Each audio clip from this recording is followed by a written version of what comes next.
Hey guys, tonight we follow the soft muddy footsteps of a Maya scribe, yes. A real one wandering through the dripping rainforest with ink-stained fingers and a bag full of bark paper scrolls.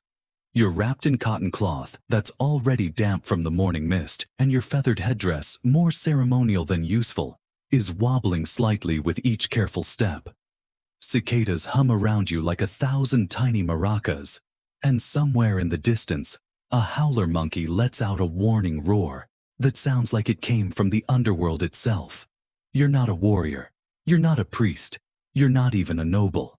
But you carry words, symbols, and histories that kings trust you to write, and trust is a wobbly thing in this world of god storms and city rivalries. So before you get comfortable, take a moment to like the video and subscribe, but only if you genuinely enjoy what I do here. And if you're feeling generous, post your location and local time in the comments. Always curious where the scribes of sleep are tuning in from. Now dim the lights, maybe turn on a fan for that soft background hum, and let's ease into tonight's journey together. You're leaving behind your home, one of those quiet Maya villages nestled among maize fields where steam curls from thatched roofs, and the stone idols out front have lost their faces to centuries of rain.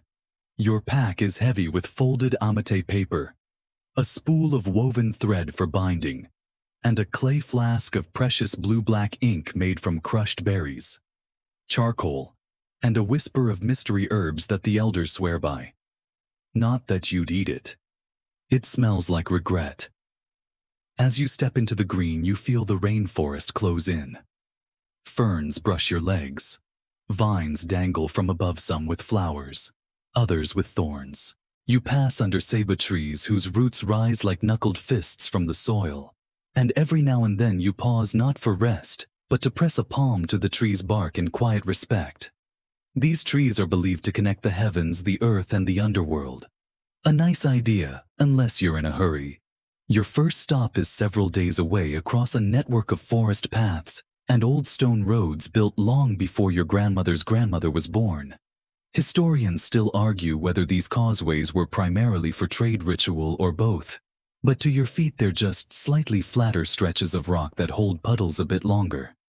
The air is wet with the kind of humidity that makes you question your life choices. Even your scrolls feel sticky.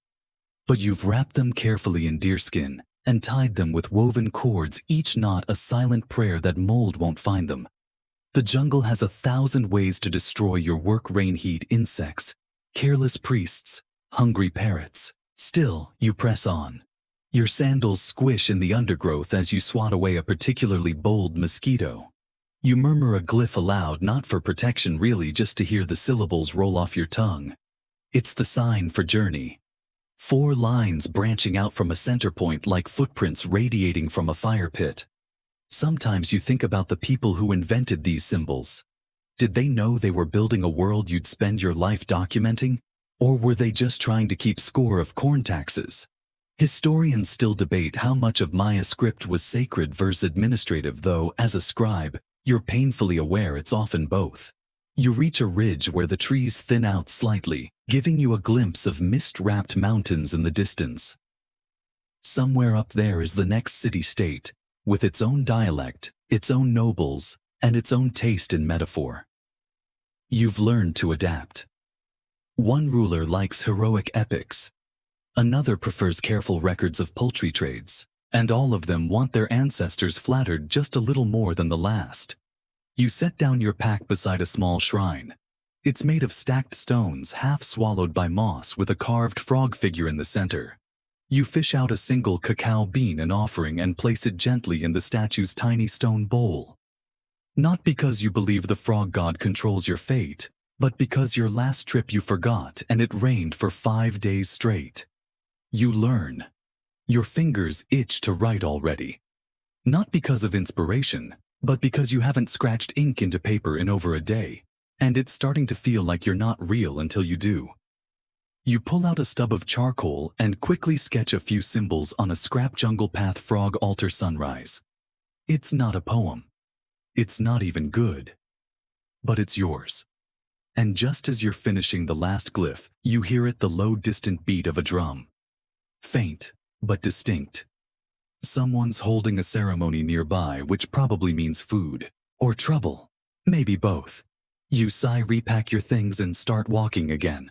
The drumbeat fades behind you as you push deeper into the undergrowth, and the path, if it can still be called that, starts to twist and slither like a serpent that's had too much fermented sap. The soil is thick and black here, slick with night rain, and dotted with mushrooms in colors that scream, "Don't eat me," in every language. Your sandals squelch dramatically, attracting the attention of a nearby howler monkey perched high in a fig tree. He regards you with what can only be described as disdainful curiosity, then lets loose a bellow that echoes like distant thunder. You nod respectfully. He's got lungs and possibly opinions. You make a mental note. Add monkey glyph to next jungle travel section. Slightly cross-eyed. Possibly noble. The thing about being a traveling scribe is that no one really teaches you how to navigate jungle paths during the rainy season. One moment you're walking under sunlight, filtering gently through bromeliads. The next you're knee-deep in sticky leaf-choked mud that has ambitions to keep your leg as a souvenir. You tug your foot free with a sound that could wake the dead. If not the dead, then at least the birds. Above you, a toucan clicks its beak twice, unimpressed. You pause to adjust your pack. The scrolls inside are tightly wrapped in palm fiber cloth, the ink jars sealed with beeswax. Still, there's always that background anxiety nibbling at you like the ants underfoot. One bad fall, one spilled jar, and a week's worth of glyphs turns into a Rorschach test for future archaeologists. Your favorite ink made from crushed cochineal insect soot, and a hint of tree sap has a color so rich it could make a warrior weep. You keep that one separate hidden in a gourd tucked close to your ribs. It's for the important names, rulers, ancestors, gods. Not something you use lightly, not something you'd let just any monkey-eyed child smear across their elbows.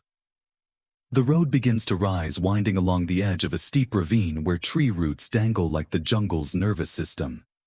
The air cools slightly here, and you catch the scent of orchids. Lovely. Peaceful. Then your foot hits a slick patch of moss, and you very nearly become part of the ravine's compost layer. There's a quiet moment where you regain your balance, one hand braced on a nearby tree, the other clutching your ink bag like a newborn jaguar cub. You take a shaky breath. "Okay," you whisper to no one. "Let's not do that again." Historians still argue whether Maya scribes traveled alone or in groups, whether they were seen as honored emissaries or just tolerated nerds with fancy pens. You suspect the truth, like most truths, lies somewhere in between.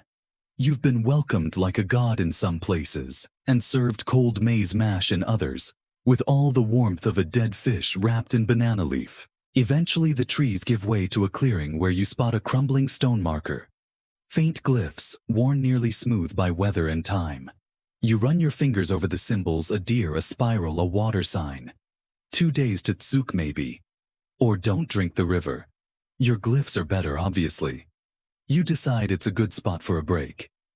You pull a bundle from your bag, a tamale wrapped in corn husk, and sit on a rock leg stretched, biting into the warm, spicy paste. You chew slowly, savoring the blend of ground maize and chili. The only real downside is the monkey who's followed you now, crouched on a nearby branch, glaring at you like he deserves a share. You break off a crumb and toss it his way. He catches it. You nod. An accord has been reached. While you eat, you pull out your stylus carved from a jaguar's rib gifted to you by an elder who may or may not have been completely sober at the time. You run your thumb along its smooth surface and scratch a few lines into your travel journal. Just quick glyphs: trouble mud, watch moss-hungry monkey. One day some priest might mistake these for sacred omens. Or footnotes. Either way. A sudden gust of wind rustles the treetops. It smells like rain. You glance at the sky. It's that pale, unforgiving gray that promises downpour without apology. You repack your things quickly, double wrapping the ink and scrolls, tying them tighter with fiber cord. The trees around you whisper secrets in a language older than yours, and every leaf seems to hold its breath. You adjust your headdress, it slipped halfway down your ear, and press forward again. Your thoughts wander as you walk. You wonder what the nobles will ask you to write this time. Another birth record. A declaration of lineage tracing back to some thunder god with a crocodile snout. Or maybe something juicy. A scandal. A secret. A marriage that shouldn't have happened. Glyphs have power after all. If it's not written, it never happened. If you write it wrong, well, that depends on who's reading. Just ahead, the path curves around a mossy boulder and opens up to a narrow rope bridge spanning a small but fast-moving river. You groan. You hate this part. The bridge swings like a hammock in a storm, and the planks look like they were cut by someone with a grudge against gravity. But you've crossed worse. Halfway across it happens. A sudden downpour. The sky breaks open like a dropped water jar and soaks you instantly. The bridge creaks and sways, and somewhere behind you the monkey howls in laughter. You make it across, of course. Drenched but victorious. And on the other side you find a small clay pot tucked beneath an overhang. A traveler's gift. Or a shrine offering. Inside a pinch of dried chili, a carved bone bead, and a single tiny feather. You smile. You add a cocoa bean and a broken glyph stamp to the pot, then move on. Still soaked. Still scribble. Still stubborn. Your cloak drips with the enthusiasm of 1,000 raindrops. Your sandals squish like angry frogs. And your shoulder aches from carrying ink jars that clearly didn't ask to be part of this journey. But you've made it past the rope bridge, and in a few more turns through the dripping greenery, you reach your first dry haven of the day, a small rock shelf beneath an outcrop tucked behind a curtain of vines. You settle beneath it, wring out the corner of your tunic, and finally allow yourself to open your satchel. It's time to check on your most loyal companions, your tools. Not the stone knife or the pouch of emergency dried maize. No, the true heroes are your brushes, pens, and jars of ink, all carefully wrapped in cotton and leaves like swaddled infants. First out is your oldest pen, a fine jaguar bone stylus worn smooth from years of careful use. Its tip is chipped just enough to give your glyphs a satisfying jagged curl at the edges. Next is your obsidian shard, ideal for carving onto clay or shell when paper isn't welcome, or when nobles want something extra dramatic. You hold it up, let the weak gray daylight glint across its edge, sharp enough to inscribe a dynasty, or slice a mango. Your brushes come next, some made from squirrel hair, others from plant fiber twined around tiny sticks. Each has its mood, its voice. The thick one is for large ceremonial scrolls. The thin one a master of gossip glyphs and detailed accusations. And tucked in the smallest pouch is your emergency inkstone, its hollow filled with powdered indigo. A last resort, but oh, the color it sings like twilight. Historians still argue over how standardized Maya writing tools were. Some say scribes followed strict temple guild rules. Others argue that each scribe developed their own flair, their own trademark curls and loops. You think it's both. Sure, you learned the correct glyph for God King as a boy, but when no one's looking, your jaguar glyph has a smug little smirk, and your storm symbol definitely has opinions. You shake your head amused and begin unpacking your inks. 3 jars sealed with beeswax and etched with symbols so you can tell them apart by touch alone. One is cochineal red, deep and rich. One is obsidian black, velvety and thick. The third is a mysterious teal blue, made from a recipe given to you by an old woman who lived alone beside a salt spring. She claimed it only worked during the waxing moon. She was probably right. You lay out your tools on a dry palm leaf, inspecting each with reverence. A traveling scribe without his tools is just a man talking to himself in symbols no one can see. You'd still do it, but it wouldn't be the same. From your pouch you pull out a half-finished scroll bark paper treated with lime, dried, smoothed with a shell, and folded accordion style. You've been sketching a new section for a codex, a myth about a maze god and a jealous serpent. It's both morality tale and thinly veiled political jab. The serpent wears the headdress of a minor chieftain you very much dislike. You touch up a few lines. The ink flows well despite the humidity, and the paper hasn't warped. You take that as a sign. You finish the serpent's eyes, add 3 tiny glyphs for envy, spit, and drama.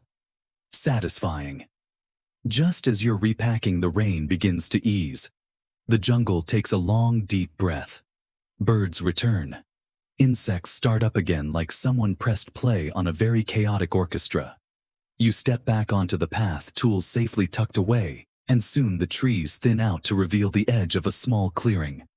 Your next stop, a roadside shrine and rain offering circle, just a few stones wide, where travelers stop to burn copal resin and whisper quick prayers to Chak, the rain god. Judging by the fresh curls of smoke, someone's just been here. A few villagers linger around the stones, chatting and sipping at cups of fermented cacao. They nod at you as you approach, recognizing the feathered satchel and ink-stained hands. Scribe 1 says. From the north, you nod and join them briefly, accepting a warm cup. The drink is thick, bitter, and gritty with crushed maize, just the way you like it. A woman tells you there's a rumor floating down the path. A temple to the west has recently exiled one of their own scribes. Something about a miswritten date glyph that accidentally aged their ruler by 50 years. You snort into your cup. You scribble a quick note in your travel book. Rival scribe, too many wrinkles, not enough grammar. A future tale, maybe. Maybe not. The villagers share a few more tidbits. A priest had a dream about a 2-headed monkey. The maize harvest might be early. Someone saw a jaguar that walked like a man. Standard gossip. You nod, listen. Smile politely. Every now and then, someone asks you what city you're headed to, but you've learned not to say too much. Cities have ears. And so do scribes. After a few more sips, you drop a sprig of crushed basil onto the hot coals of the shrine. The smoke curls up blue and sharp, and for a moment the air smells of pepper and rain. A fitting scent for your road. You bid the group farewell and rejoin the trail, your stomach full and your mind ticking with possibilities. Behind you, someone calls out, "If you see the chieftain of Tsuk, tell him we're still waiting on that tax ledger." You raise a hand in vague acknowledgement. You're not a courier, but you're also not above writing a very passive-aggressive glyph about it in your next scroll. As the jungle swallows you up again, your bag feels a little heavier, your mind a little fuller, and your stylus itches for the next page. The path coils around a gnarled tree, where someone's tied a strip of crimson cloth, probably an offering or a warning depending on the level of superstition involved. You tap the bark in passing a polite gesture, and continue toward the familiar smell of roasted maize and wood smoke that signals your next stop, the trading post. It's nothing grand, just a flattened clearing with a few thatched stalls, a stone bench, and the faintest whiff of wet salt from the inland trade route. But to a tired scribe it might as well be a palace. You pass a line of women selling ground achiote, their fingers stained orange, and a boy hawking roasted ants on a leaf. You don't stop until you reach your favorite merchant, Old Chanel, who sells honey cakes the size of your palm, and twice as dense. "Still scribbling lies for kings," she says, with a cackle, handing you one wrapped in plantain leaf. "Only the believable ones," you reply, biting into it with gratitude. Sweet, warm, just slightly burnt on the edges, perfection. You wander the stalls, pretending not to eavesdrop. A merchant is arguing about shell weights. A group of teenage girls is laughing too loudly over a carved figurine shaped like a lopsided corn god. A visiting warrior is loudly insisting he could beat a jaguar in single combat, which makes 3 listeners nearly choke on their tamales. And you take out your notebook. Not your formal scrolls, just your soft-backed travel book. You sketch a quick market scene, stalls like open jaws, people like corn kernels scattering. Your brush moves instinctively. A heavy figure leaning on a cane here. A woman balancing a clay pot on her head. A dog too busy to chase anything but falling crumbs. And then, you see him. At first, he's just another figure on a bench, a man in a loose tunic, broad-shouldered, calm. But his eyes flick to your notebook, and then, with the subtlety of a jaguar stalking prey, he pulls his own scroll from beneath his cloak. You blink. He's drawing you. Or your hand more accurately. Holding the brush. Copying your technique. There are two options in this situation. Option 1, call him out, start a scribal duel, and maybe end up debating grammar in front of the town council. Option 2, play it cool. You choose option 3. Buy a second honey cake, walk casually over and sit beside him. Nice lines, you say. He shrugs, eyes still on the paper. Your loop on the wind glyph is lazy. You grin. A challenge.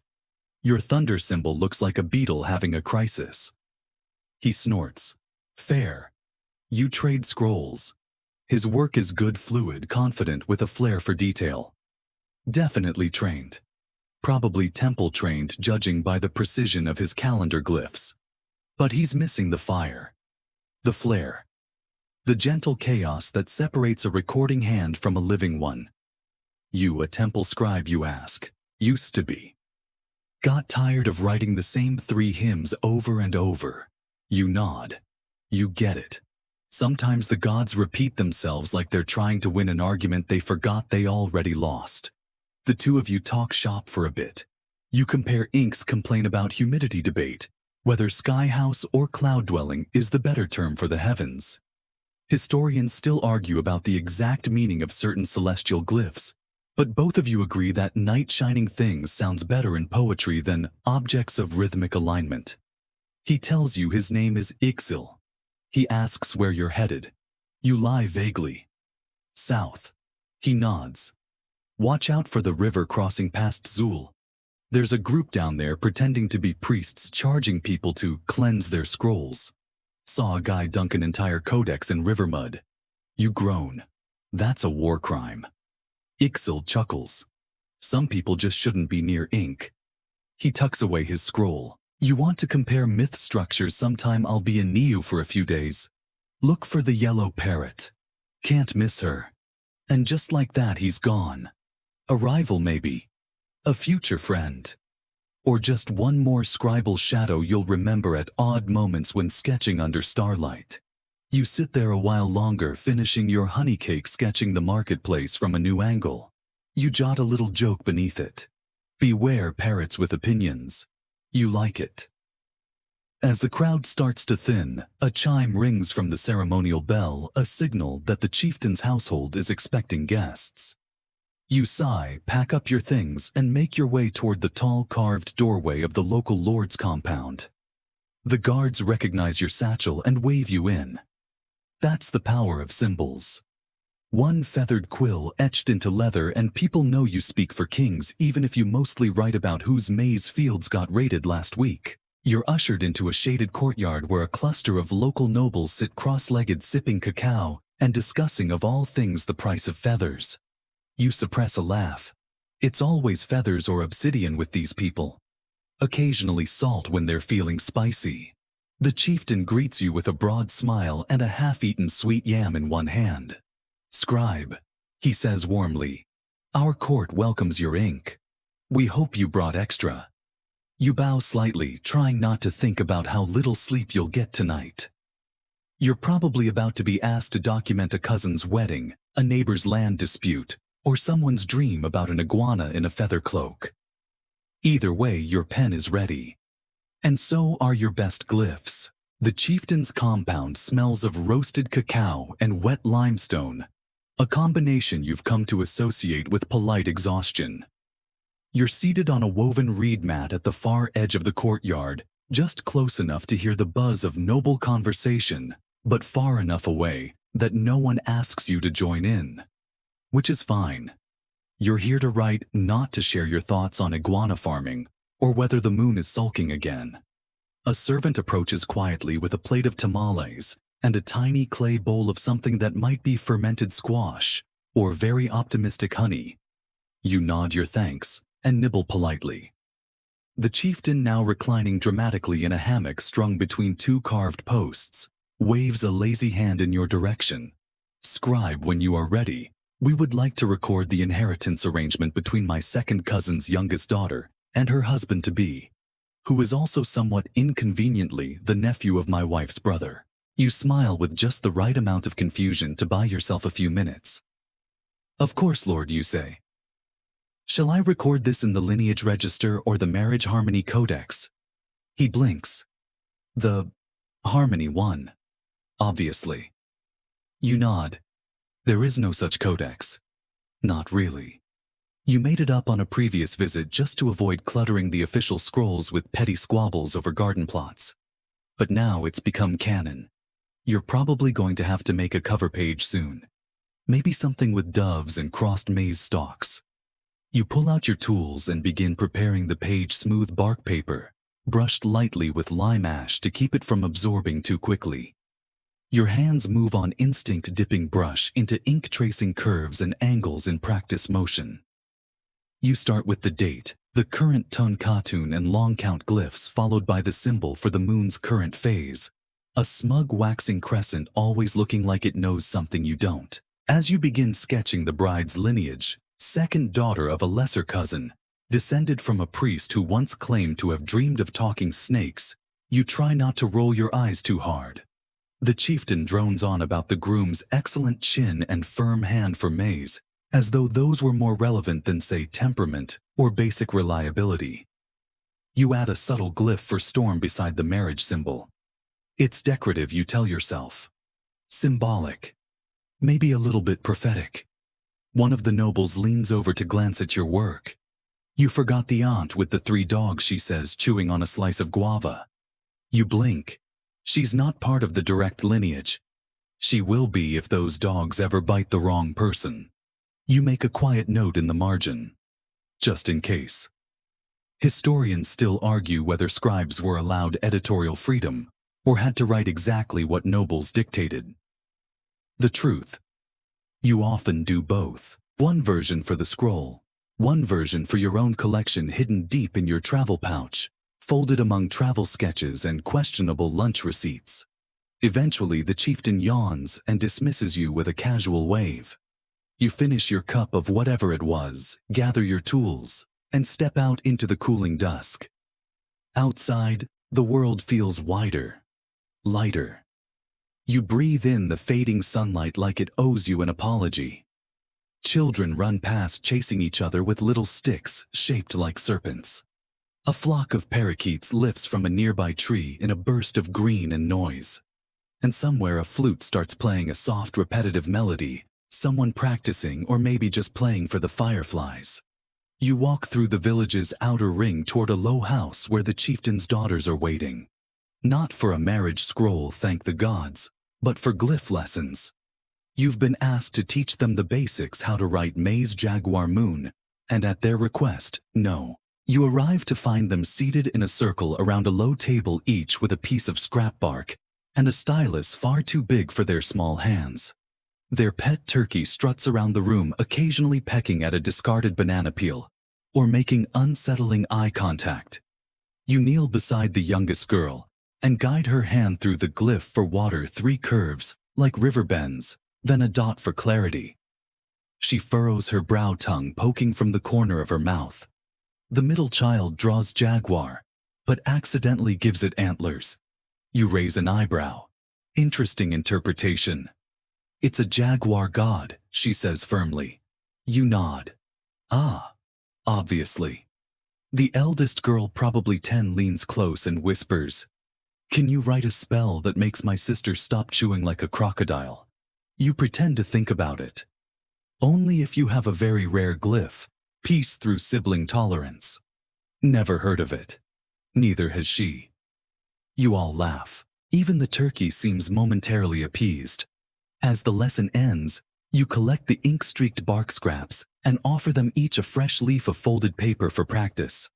One insists on drawing her own face with giant earrings. Another adds a sun with a smile. The third carefully copies the glyph for no and holds it aloft like a victory banner. You walk back to your sleeping quarters, a small guest hut near the back of the compound, lit by a flickering oil lamp and buzzing gently with moth wings. You sit on the sleeping mat and unwrap a parcel, your own scroll, the one you've been working on for weeks. Not for the nobles, not for the gods, for you. You sketch in silence. Just the sound of your breath, the chirp of distant frogs, and the scratch of brush on bark. You add a new glyph laughter under moonlight. Not a standard one. You invent it on the spot. 2 figures a crescent above, and a line that could be sound or joy, or just one more thing you hope someone understands someday. Then you lie back and close your eyes, the stars just beginning to peek through the palm leaves above. The next morning, the compound wakes slowly. Smoke curls from cooking fires, birds trade insults from the rooftops, and a rooster with no sense of timing declares war on the sunrise an hour too late. You stretch on your reed mat, your joints complaining like you've been carrying kings on your back, which in a way you have. Today's route is longer, rougher. You're due in a neighboring town by nightfall, and with no litter bearers or fancy ceremonial escort.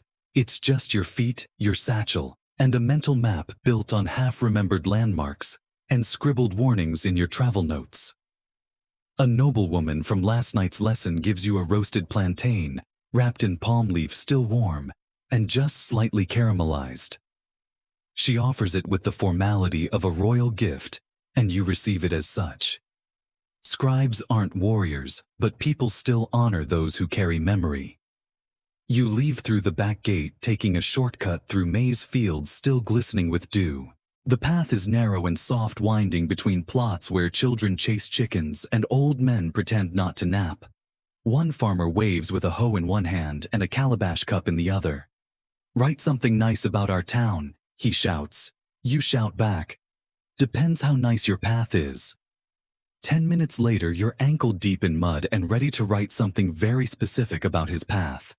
The trail eventually reconnects with the main stone road, an old sackby still mostly intact despite centuries of rain and the slow hunger of roots. These causeways once linked great cities, the veins of empire. Now they're quieter, but still sacred in their way. You stop briefly at a roadside altar, this one dedicated to a minor deity of travelers, whose name roughly translates to "he who saves you from ant bites." You whisper a short prayer, mostly out of habit, and leave a cacao bean in the offering bowl. Not far ahead, you spot the first marker stones for the next city-state, each carved with its emblem glyph, a stylized serpent curled in a loop-tail and mouth. You pause to sketch it. Not because you need to, but because no 2 cities carve their glyphs quite the same. This one adds an extra flourish to the tail, almost like a tongue. You'll note that in your codex later. Details matter, especially when you're trying not to accidentally call someone's ancestor a frog. The town guard stops you briefly at the entrance, not out of suspicion, but curiosity. One recognizes your satchel and exclaims, "Oh, are you the glyph guy?" "I am a glyph guy," you say carefully. They escort you into town, where the main plaza is already alive with color and motion. Market stalls line the perimeter, selling woven cloth baskets, dried fish, painted gourds, and elaborate figurines made of carved sap resin. The air smells of fried maize, crushed herbs, and smoke from burning copal. You can hear distant drumming, soft, polite, like a city reminding itself it's still important. You're led into a small shaded courtyard attached to the noble household. This chieftain greets you differently than the last, fewer smiles, more formal nods. She's tall, sharp-eyed, and clearly not in the mood for frivolous glyphs. "We need a scribe for a land dispute," she says, ushering you into a side room filled with scrolls, cracked tablets, and what looks suspiciously like a disgruntled parrot in a cage. 3 fields, 5 siblings. Everyone insists the gods gave it to them first. You suppress a sigh. Land disputes are the bread and beans of your profession, necessary, dull, and full of dramatic pauses over who first planted which tree. Still, you unpack your kit and prepare the parchment. The noblewoman paces. "You'll speak to all parties. Take notes. No embellishment." "Of course," you say, and begin writing before she can continue. First glyph, property. Second glyph, conflict.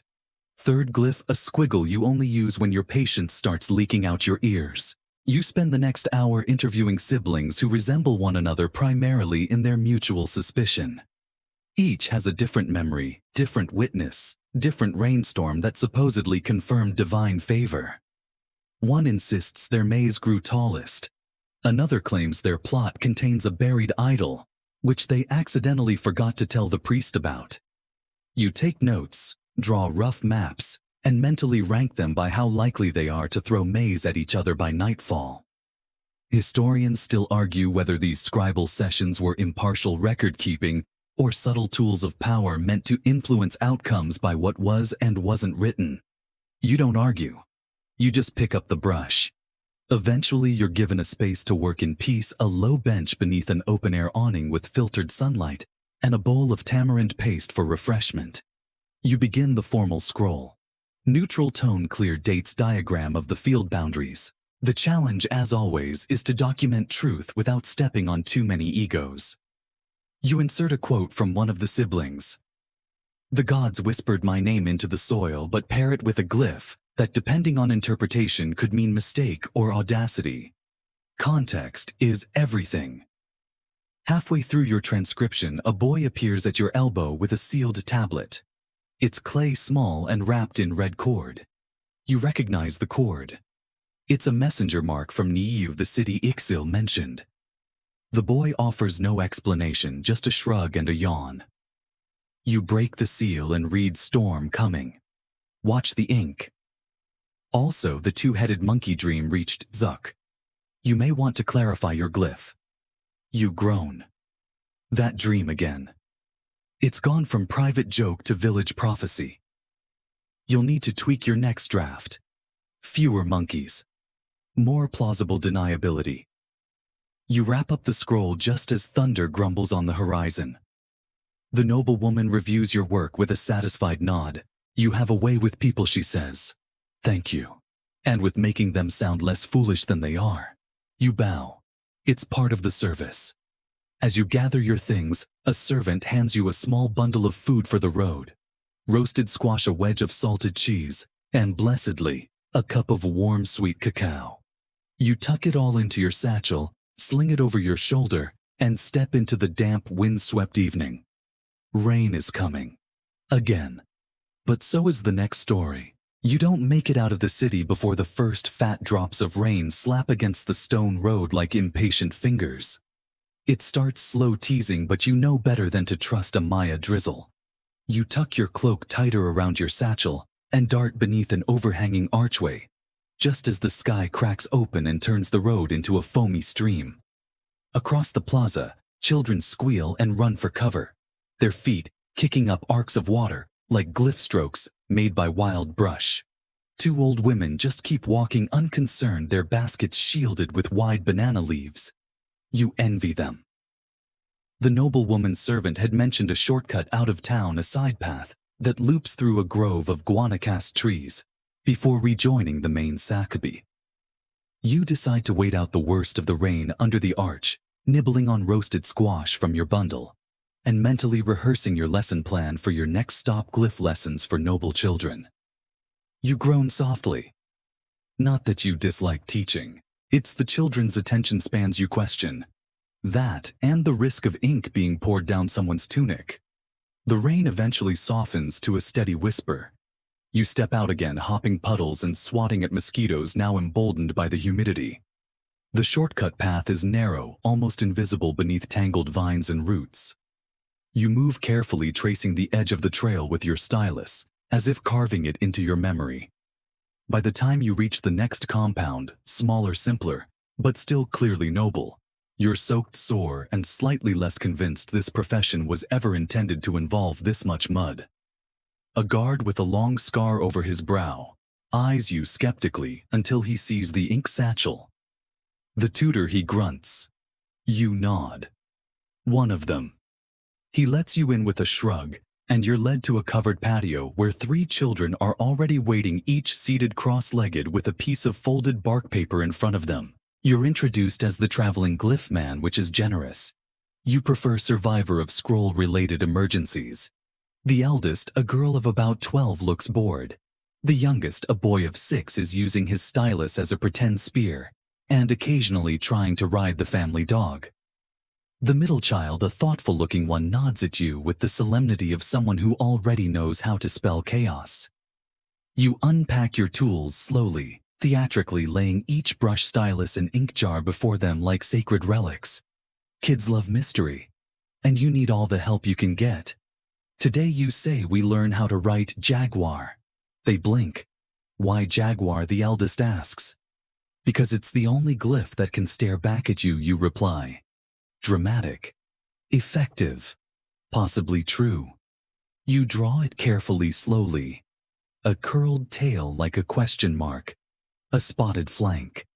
The distinctive eye symbol over one shoulder, watchfulness, power, mystery. Looks like a really angry toad, the youngest mutters.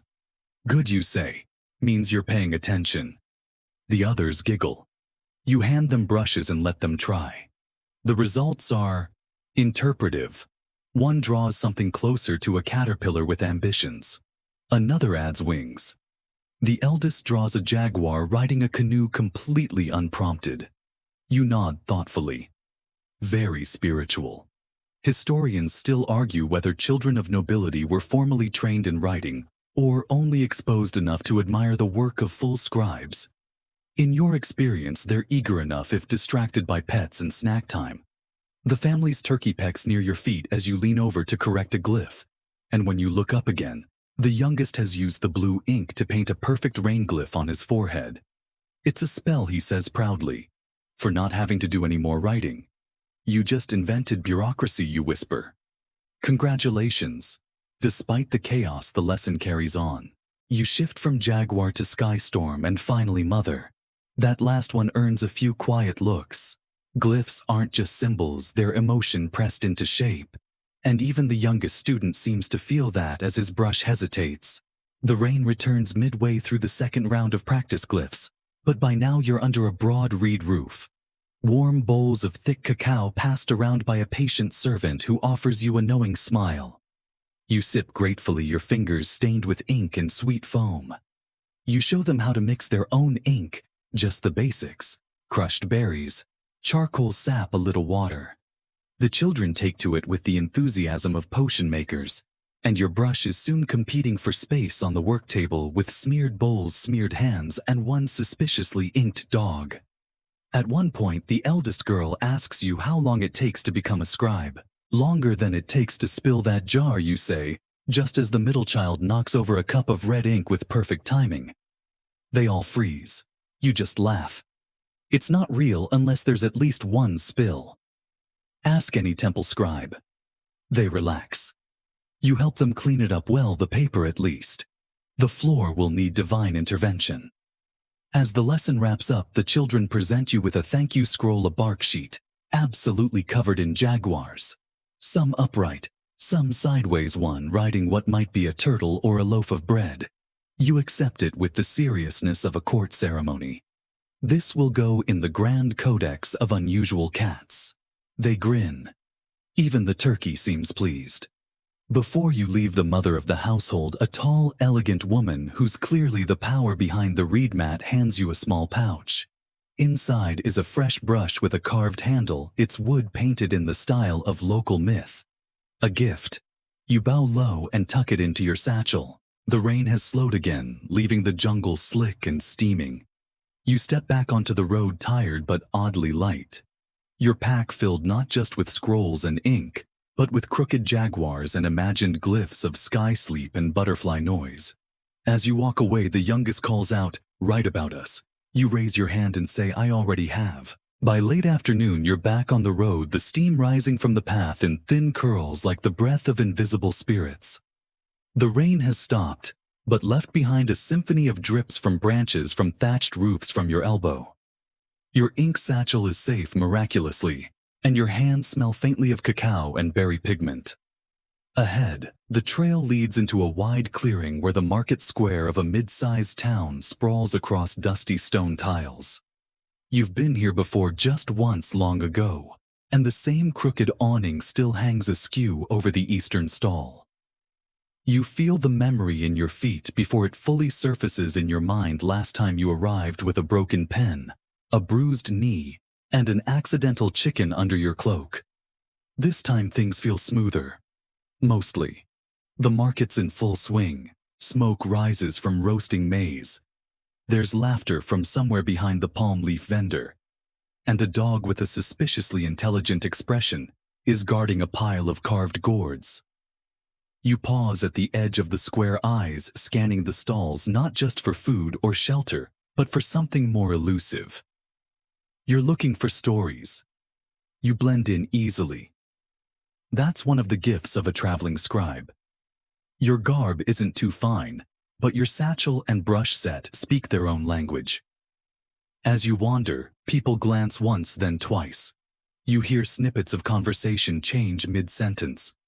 A few vendors begin adjusting their displays, suddenly remembering their wares have stories worth recording.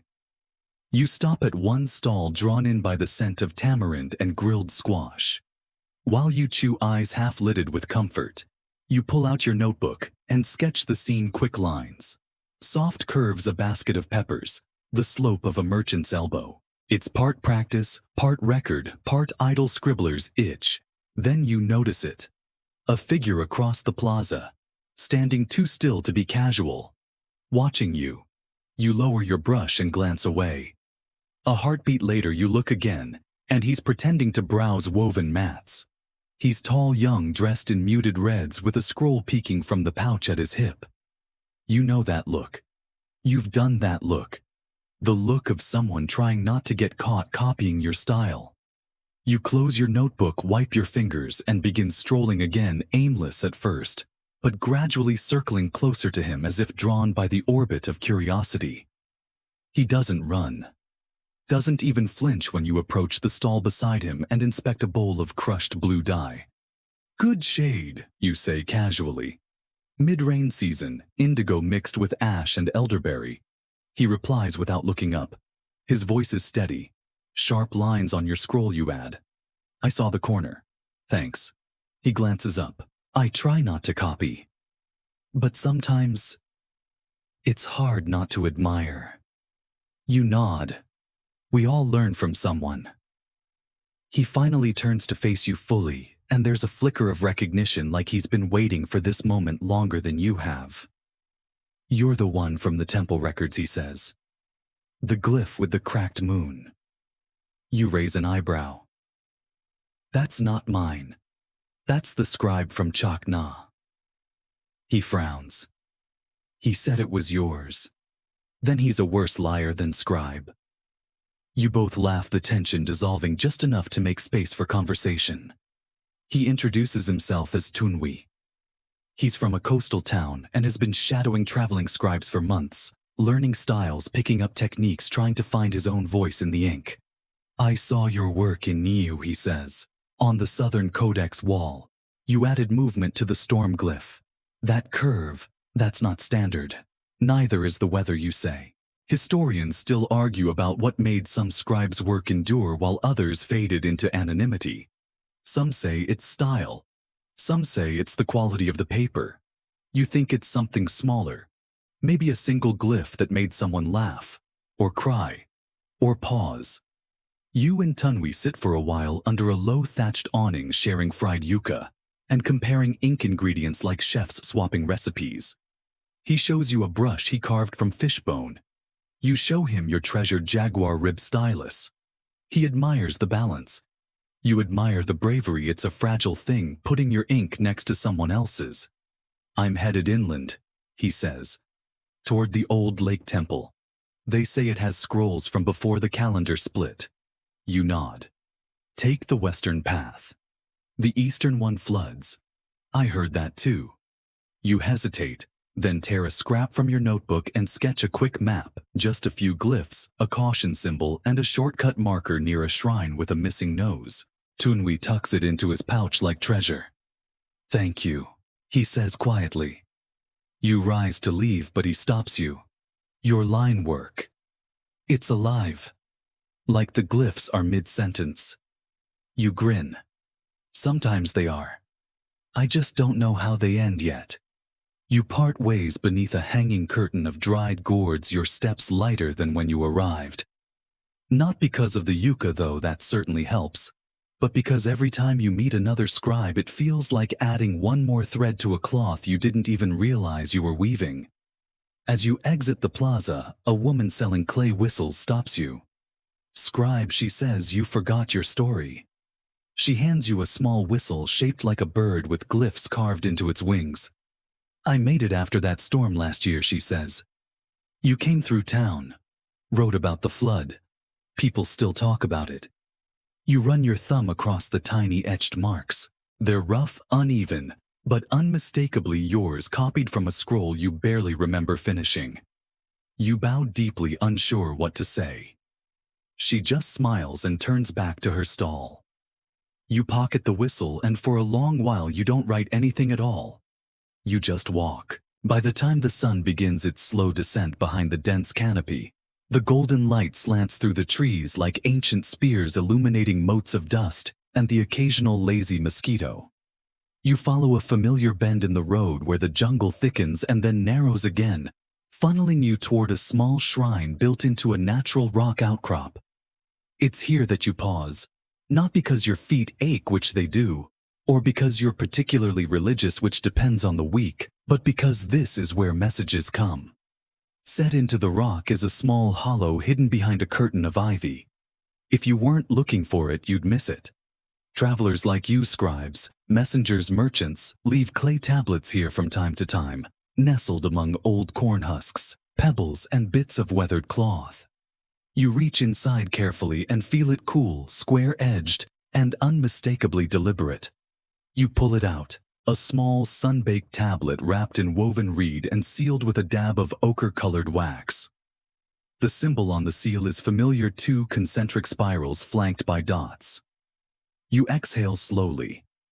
The seal belongs to a temple network that rarely communicates unless something's gone off. You know because you used to be part of that network once. Before you decided that documenting maize harvests in 37 different dialects might not be the highest calling of a person who can make a jaguar glyph look slightly sarcastic. You sit on a flat stone, snap the seal gently, and unroll the tablet. It's a message. Short-coded. The kind only scribes trained in temple syntax can read. It's a blend of pictorial shorthand and deliberately ambiguous phrasing, which means every time you decipher one piece, 3 more open up. You read it twice, then a third time. Codex compromised. Glyphs altered. Northern priesthood demands review. Trust no summary scrolls from Lacum. Beware the ink of night. You blink. Well, that's the kind of message that makes you wish you hadn't just finished a very large tamale. You run a hand through your hair, thinking. Lacum is a city to the north, known for its elaborate codices and a high priest who once claimed he could smell lies in parchment. The idea that someone has altered an official codex, that's not just a scribal scandal. That's political heresy, depending on who notices. Historians still argue whether Maya scribes were just documenters or subtle manipulators of history. You know the answer is both. Because sometimes you've been both. You tuck the tablet away, mentally reviewing your route. You're not due in Lacum for another 2 weeks. And frankly, you'd been considering skipping it altogether. The last time you visited, a jealous priest accused you of misrepresenting his star glyph, and it nearly became a ceremonial duel. With ink.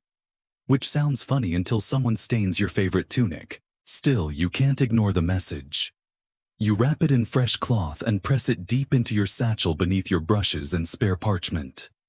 Then you rise and continue down the path. Not long after, the trees open again, revealing a familiar clearing, wide, flat, ringed with low stones. A perfect resting spot. You're not alone. A figure sits cross-legged by a small fire. You slow your approach, cautious but not alarmed. They turn young, tattooed with thick braids coiled beneath a bark cloth cap. A messenger. You recognize the ink-stained fingers, the sun-darkened skin, the way they look at you like a question wrapped in muscle memory. They reach into their pouch and pull out a second tablet. This one's sealed with black wax. I was told to give this to the wandering one with crooked jaguars, they say. You stare. That could be several people. But it's you, they add, grinning. You accept the tablet, breaking the seal slowly. This one's simpler, fewer glyphs, but more urgent. Heard your codex was seen in Lacum altered. Same ink. Same cover. Different ending. You close your eyes briefly. Someone is copying your work. Worse, someone is changing it. This isn't just plagiarism. In a world where glyphs shape memory, to alter a codex is to alter truth. and you know which codex they're talking about. Your early work, the Codex of Cloud Kings. A mythological narrative mixed with celestial charts written in your handwriting, your style, and unfortunately your flair for drama. If someone is twisting it, turning legends into propaganda, you could be blamed. Or worse, believed.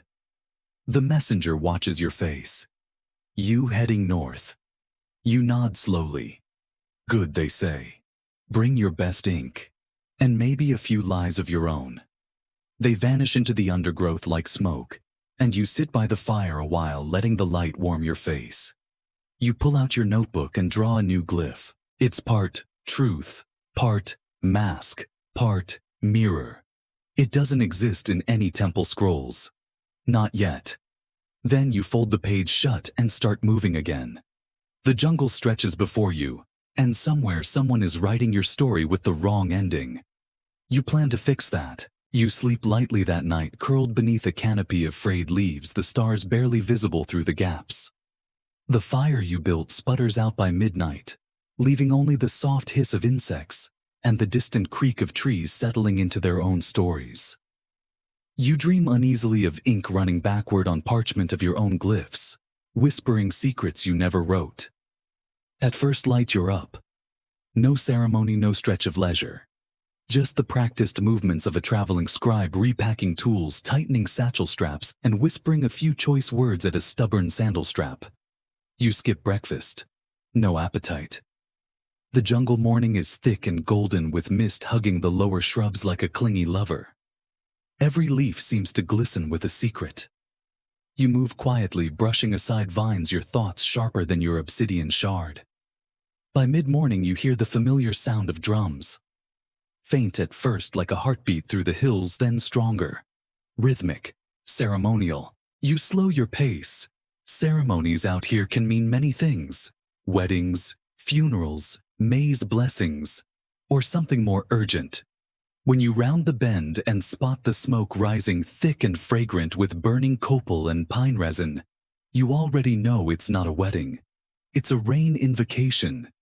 In a small clearing, a dozen figures move in slow, ritualized steps around a central altar, a square stone slab smeared with red pigment and decorated with bundles of maize feathers and flowers that wilt even as you watch.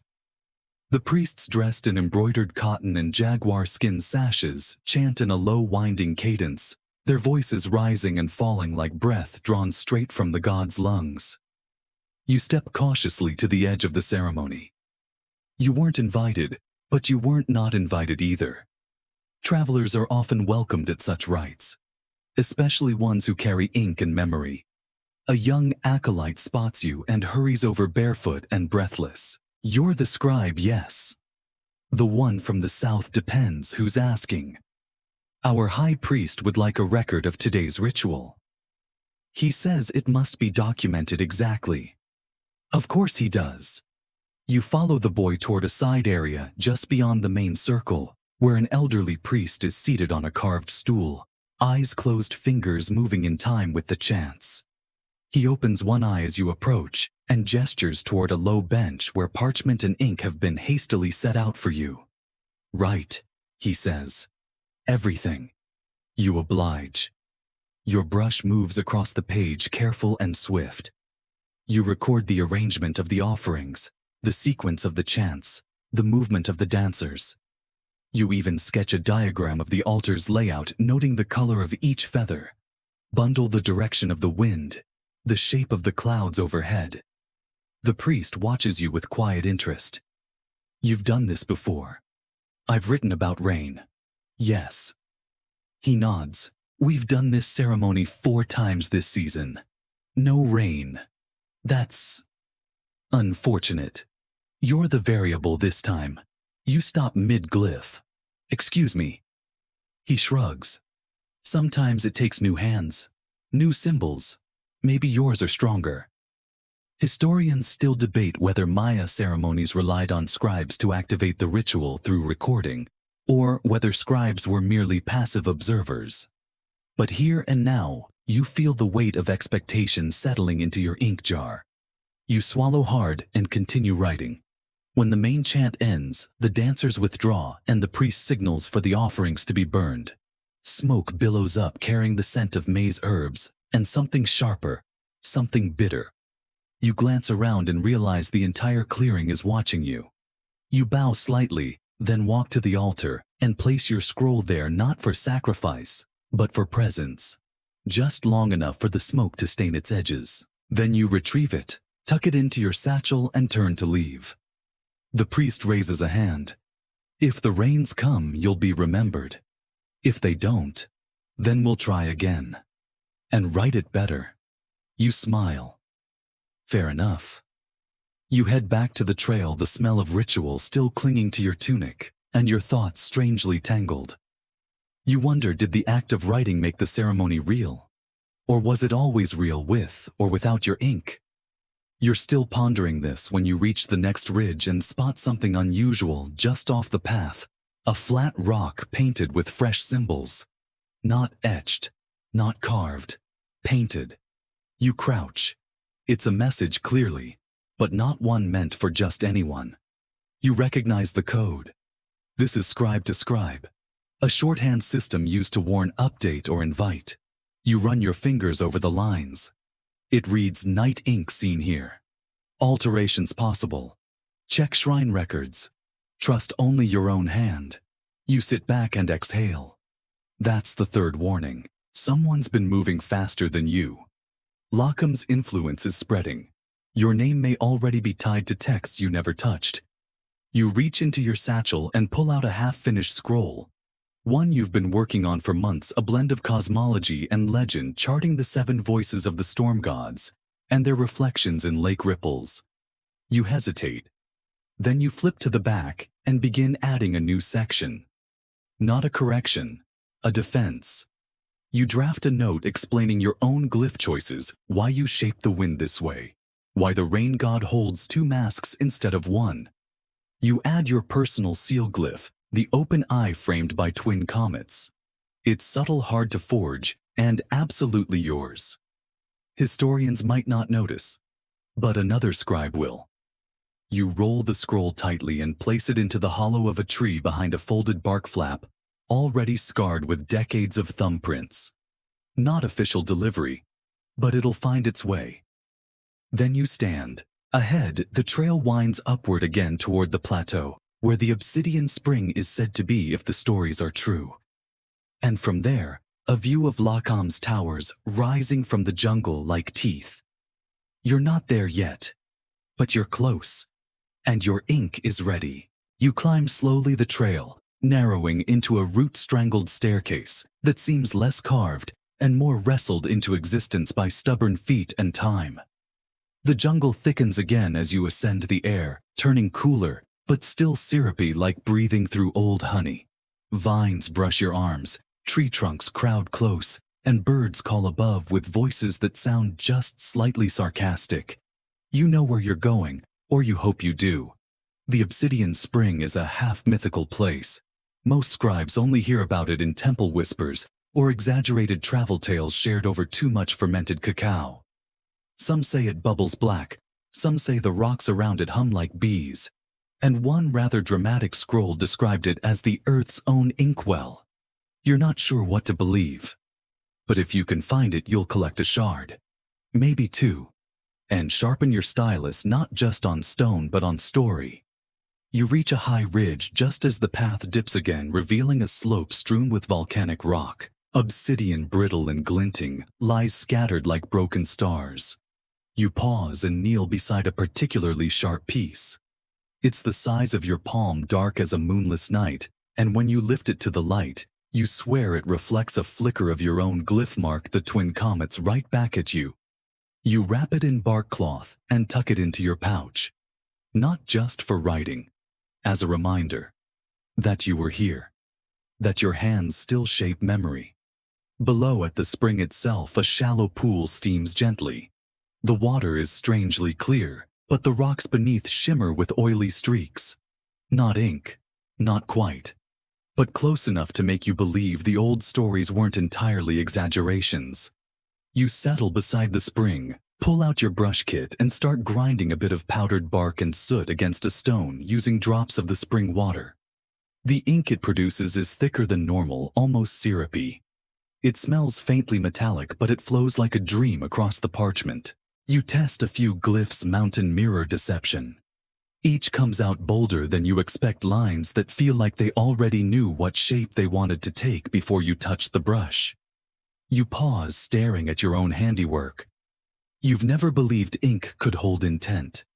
But this, it makes you wonder. Historians still argue whether certain inks were considered sacred, enchanted, or simply stronger. Some claim the obsidian springs were myth. Others say they were guarded by scribe guilds who swore secrecy under pain of being rewritten from every scroll. You doubt that last part. Mostly. You don't stay long. The spring may be beautiful, but there's something here that tugs at your nerves, something too still.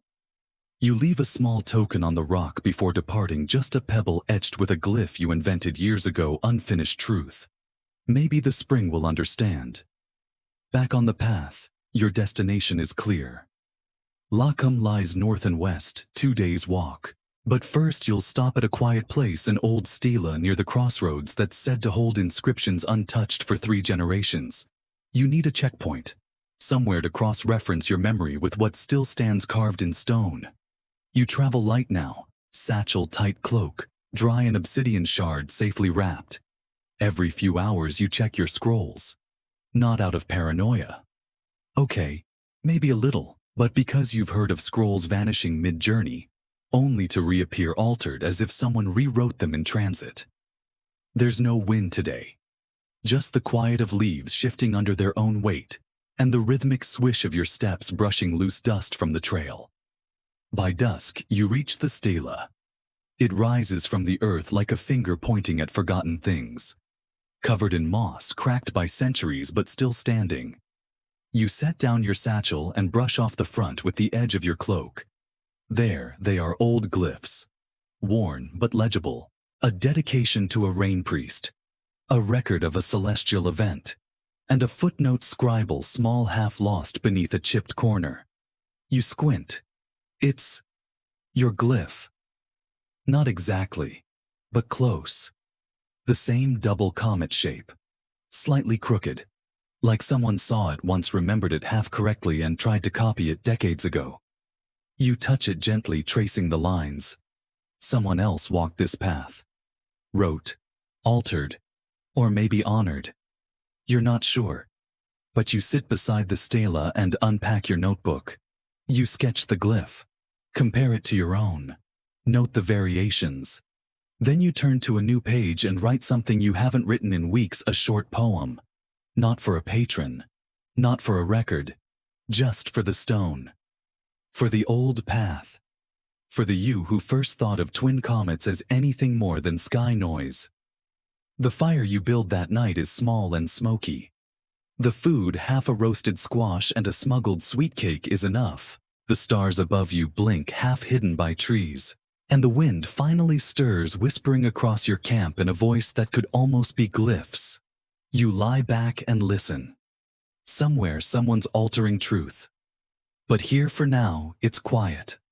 And you remember what it feels like to write without permission. Morning slides in gently, no fanfare. Just the pale light of a cloudy dawn drifting over the stela and slipping through the fronds. You sit up slowly, your back stiff from sleeping against a half-tilted root, and your tongue coated with the taste of old campfire and slightly burnt squash. You sip from your water gourd, stretch your legs, and listen to the jungle wake around you. Chirps click, something distant that might be a frog grumbling about the weather. You don't rush to pack. Not today. Instead, you run your fingers again across the worn glyph on the stela, the almost twin of your own comet mark. There's something about it that tugs at you. The line is too sharp in one corner. A scribe trying to copy, maybe. Or trying to say something. You consider staying. Mapping the entire surface. Cross-referencing it with temple codices. Writing a treatise, perhaps. Something bold like hidden signatures and the scribal ego, a study in glyphic narcissism. But you know you won't. Lacum awaits. And so does the matter of the altered codex bearing your name. You pack up, leaving the stela with a polite tap of your knuckles, scribe's farewell. Then you follow the winding trail downhill, careful not to slip on the moss-slick stones, your mind already spinning through timelines, versions, rumors. You think about the first time you ever wrote your own glyph. You were 12. Just a student, knees sore from grinding bark, ink on your teeth from chewing cochineal too curiously. The master scribe gave you a challenge: invent something worth being remembered by. You spent 2 days drawing nonsense. And then one night, as stars flared over your sleeping mat, you drew the comet glyphs. One large, one small. Together but not identical. Directionless like questions in motion. And you thought, yes, that's me. You'd never have guessed they'd follow you across cities, scrolls, gossip trails, and temple walls. Or that someone else would claim them. By midday the trees thinned slightly, revealing a clearing with a squat shrine at the far end. Just a low mound of carved stone barely taller than a man. You approach slowly. Shrines are funny things. Some are active, charged with offerings and incense. Others are empty shells abandoned to time and termites.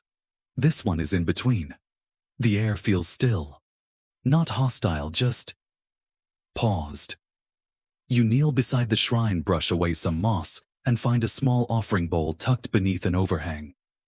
In it, a few dried cacao beans, 2 pieces of obsidian, and a tiny scroll rolled so tight it looks like a bead. You raise an eyebrow. This is unusual. You unroll the scroll. It's old. Not ancient, but weathered. The ink is faded, but the glyphs are clear. Truth is not a line. It's a spiral. Whoever writes the straightest line tells the simplest lie. Beneath that, a mark. Faint, but undeniably familiar. Your glyph. The twin comets. But it's not your handwriting. You sit back on your heels. Your skin prickles. A joke. A coincidence. Another forger with poetic flair. Or someone trying to reach you. Not to steal your name, but to send a message in the language you'd actually notice. You check the ink style. Not one you've used. Not temple ink. Something more rustic, made with wild dye, maybe mixed with berry or fungus. It smells faintly sweet. You tuck the scroll into your satchel. You're going to need a much longer codex at this rate. From the shrine, the path forks. You pause to consult your notes. Lacum is northeast. The left path. You take it. The rest of the afternoon is a blur of forest sweat and the comforting rhythm of footsteps. You stop briefly at a stream to refill your gourd and eat half a handful of toasted maize. You sketch a quick glyph into the clay bank, passing one witness, not yet gone. You doubt anyone will see it. But it feels polite to leave a record. You arrive just before sunset at the edge of another village, one of Lacum's outer dependencies. Not the capital itself, but close enough that its influence hangs like smoke in the air. The houses here are larger, built of stone with painted doorframes. A small temple rises at the center, its roof adorned with ceramic serpents and stylized maze glyphs that shimmer faintly in the fading light. You're greeted not with suspicion, but with recognition. One of the temple guards spots your satchel and nods. You're the comet scribe. You hesitate. That's what they say. He gestures you inside. Our priest wants to meet you. He's been expecting someone. Of course he has.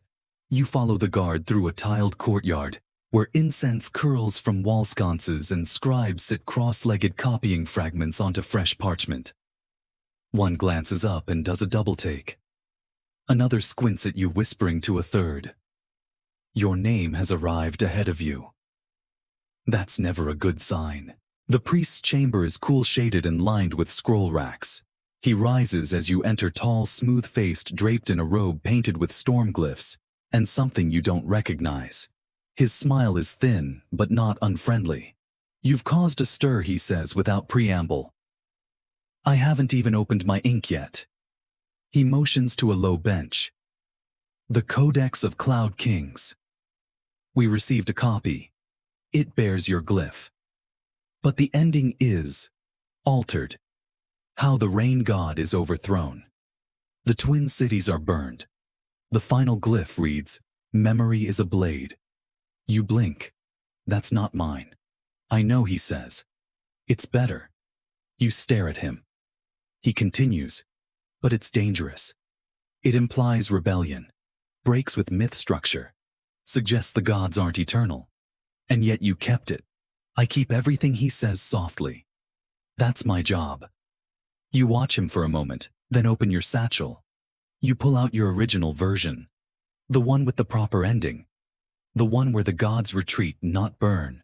The one where the memory isn't a blade, it's a mirror. He scans it, frowns. "Yours is more careful. Mine is true." He shrugs. "The city will need to decide. Council meets tomorrow." You nod. "Then I'll stay." He smiles again. "We've already prepared a place for you." Of course you have, you think. As night falls, you're shown to a small room in the scribe's wing. Simple mat. One candle. A writing bench. You sit down and open your notebook. You draw 2 glyphs, truth and blade. Then a third, your twin comets. Then a fourth, new. An arrow that bends mid-flight. You don't name it yet. But you will. Soon. You wake early, though your bones protest. The mat beneath you is woven tight. The candle beside you burnt down to a crooked stub. Outside, the scribe's wing rustles to life, papery sounds of scrolls being unrolled. Brushes clicking against clay cups. The low murmurs of sleepy record keepers sipping first cup cacao. And muttering about how many glyphs they'll have to draw before breakfast. You roll your shoulders, flex your ink-stained fingers, and stare again at what you drew last night. Truth blade, the twin comets, and that new glyph. The bent arrow curving as if halfway through a decision. You trace it again. Still no name. Today is the council. And today, someone will stand in front of the elders of Lacam and argue that your own codex, altered, misused, is better than what you actually wrote. You don't have time for nerves. You wash quickly in a cool basin, tie back your hair, and sharpen your stylus with the edge of your obsidian shard. The ink you mix is your strongest batch, black with a touch of that oily sheen from the obsidian spring. Dense enough to hold the weight of what you're about to write. Or fight for. You're summoned just after sunrise proper by the same smooth-faced priest who greeted you yesterday. He leads you into a chamber with high walls, shaded windows, and 7 elders seated in a curve like punctuation. Between them lies a stone bench with 2 scrolls on it, your original and the altered version. Side by side like 2 siblings raised apart. The priest clears his throat. "Scribe of the twin comets." He says, "Yes, that's what they're calling you now. We are here to discuss the integrity of a text that bears your seal, but not your hand." You nod. "And I thank you for the chance to correct the story." One of the elders gestures to the scrolls. "You claim this version is false." You unfurl the altered scroll with care. It's well made. That's the worst part. The ink is steady, the glyphs clean. The author, whoever they are, knows their craft. But here and there you see the cracks. The way the storm glyph curls a little too tightly. The snake deity's name spelled with an extra stroke, elevating him, making him divine in a way he never was. You point to the end. "In my original, the gods retreat because the people remember their names. That's the victory. Memory is healing. This..." You tap the final glyph, says memory is a blade. That it cuts. That it must hurt to matter. A different elder leans forward. "Some say that is true." You look at him. Steady. Calm. "Some truth is not history. Some truth is just a scar dressed up like scripture." The council murmurs. Historians still argue whether scribes ever stood up in council to defend their own work. Some believe the written word stood alone, no need for voices. Others say scribes were trained not just in language, but in defense to shield the shape of memory when others tried to bend it. You're starting to believe that second group was right. Another elder raises a hand. "Let us speak plainly. Did you write this version?" "No." Do you know who did? You hesitate. No, you say. But I know they trained like me, studied like me, maybe even admired me, enough to copy my name. A beat of silence. Then the priest speaks. So if the work is beautiful, and the message speaks to some, does that not give it power? You smile, but it's the tired smile of someone who's walked too far in sandals that don't quite fit. Power without truth is theater. I didn't come here to perform. That lands. The room quiets. The scrolls sit heavy in the middle of the chamber like twin weights. One is yours. One isn't. But both are now tied to you. The elders deliberate for a long moment. Then the eldest among them gestures with 2 fingers. We will keep both versions, he says. But the original shall be marked. Your glyph, your seal, your witness. Let the future decide which one survives longer. You bow low. It's the best you could hope for. Later, in a private room lined with polished stone and quiet scrolls, the priest approaches again. He holds out a folded bark page. We've traced the altered version to a city near the southern lowlands, a place called Tochlan. A young scribe named Nahau claims to be your apprentice. You blink. I've never had an apprentice. Then you may wish to meet the one who thinks otherwise. He leaves. You stare at the folded page, suddenly unsure whether you feel flattered or hunted. That evening, you sit in the scribe courtyard with a warm drink and your travel notes open on your lap. The other scribes work around you, young, focused, slightly hunched like sun-baked birds. One girl watches you sketch for a while, then says, "You really wrote the Skyfire story." You nod. I like the ending better when the gods disappeared. You pause. Why? She shrugs. Because if they leave, they can't lie anymore. You add that to your notes. Your brush moves almost of its own accord. You finish the bent arrow glyph and at last give it a name. Course correction. A symbol, not for truth, not for lies, but for the moment where the two meet and you get to choose what happens next. You close your notebook. You'll leave at first light. Tochlan is far, but your name's already been there, and you're ready to see what it's become. You rise before the first rooster cry, before even the temple bells have considered stretching their iron voices across the sleepy rooftops. The sky is still a bruise-colored gray, soft and quiet, and the scribe's wing hums with gentle breaths and the faint rustle of sleeping mats being rolled. You pack efficiently. No need for ceremony. Ink jars, sealed brushes wrapped in a cloth printed with the bent arrow glyph. You pause briefly to press your thumb to that new symbol. Course correction. You hope it holds. The road to Tochlan begins with a climb out of Lacham's Basin through a pass known locally as Ixkut, or the Lady's Elbow, named either for a bend in the trail or a tale about a noblewoman who once fought off 3 bandits using only a scroll tube and an extremely confident attitude. You like the second version better. The path is narrow and overgrown, curling upward through pine-shaded hills. The air thins a little as you go, enough to make you grateful for the roasted squash and honey paste packed quietly into your satchel by a kind-eyed kitchen scribe who said nothing but patted your hand as she gave it to you. You walk steadily, the rhythm of your steps helping to quiet the thoughts banging around your head like stubborn macaws. What kind of person copies a scroll and alters its heart? What kind of person signs your name beneath it? And if they are your apprentice, even unknowingly, what does that say about you? You reach the ridge by mid-morning. The view stretches out in lazy folds, thick green canopy patches of blue water glinting between the trees.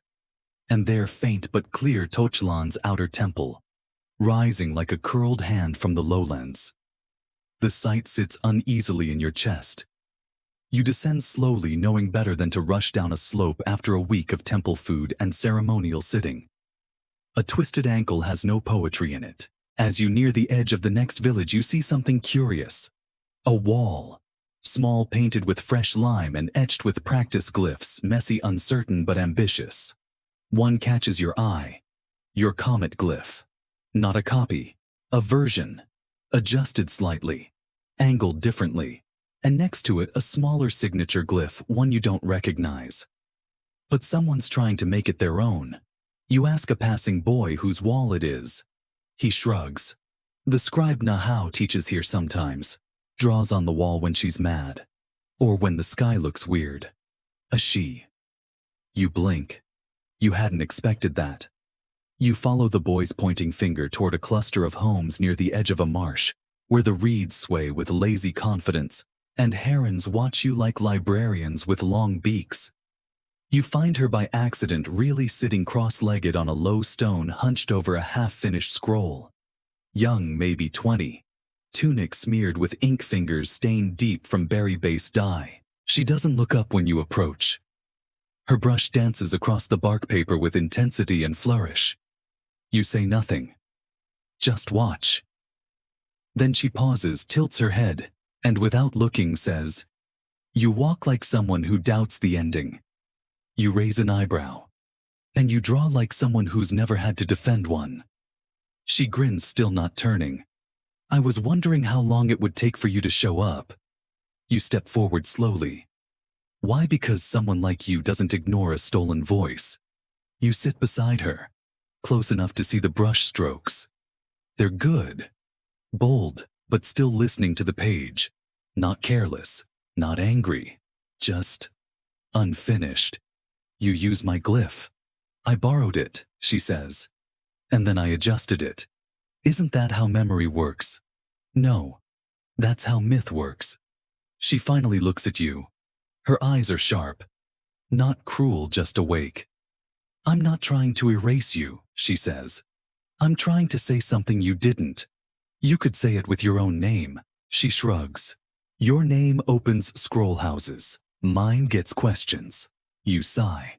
Historians still debate whether scribal apprenticeships were formal or forged through admiration and imitation. You're suddenly certain it was both. You feel the tug, familiar, frustrating, oddly flattering, of someone reaching toward your shadow and trying to wear it like their own. "I wrote that codex during a fever," you say softly. "I'd been bitten by something with far too many legs." Half the storm god dialogue was dictated by a turtle. She smiles.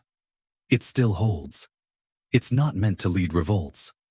She's quiet for a while. Then, "But don't you see? It could. It speaks to people. Your truth bends more than you think." You chew that over. "Why didn't you change the name?" She pulls a folded bark page from her pouch. "Your comet glyph is there." "Yes, but," followed by a second symbol. An echo. A twist. Like a twin, or a reply. "I did," she says. "You just didn't know it yet." You stare. It's beautiful.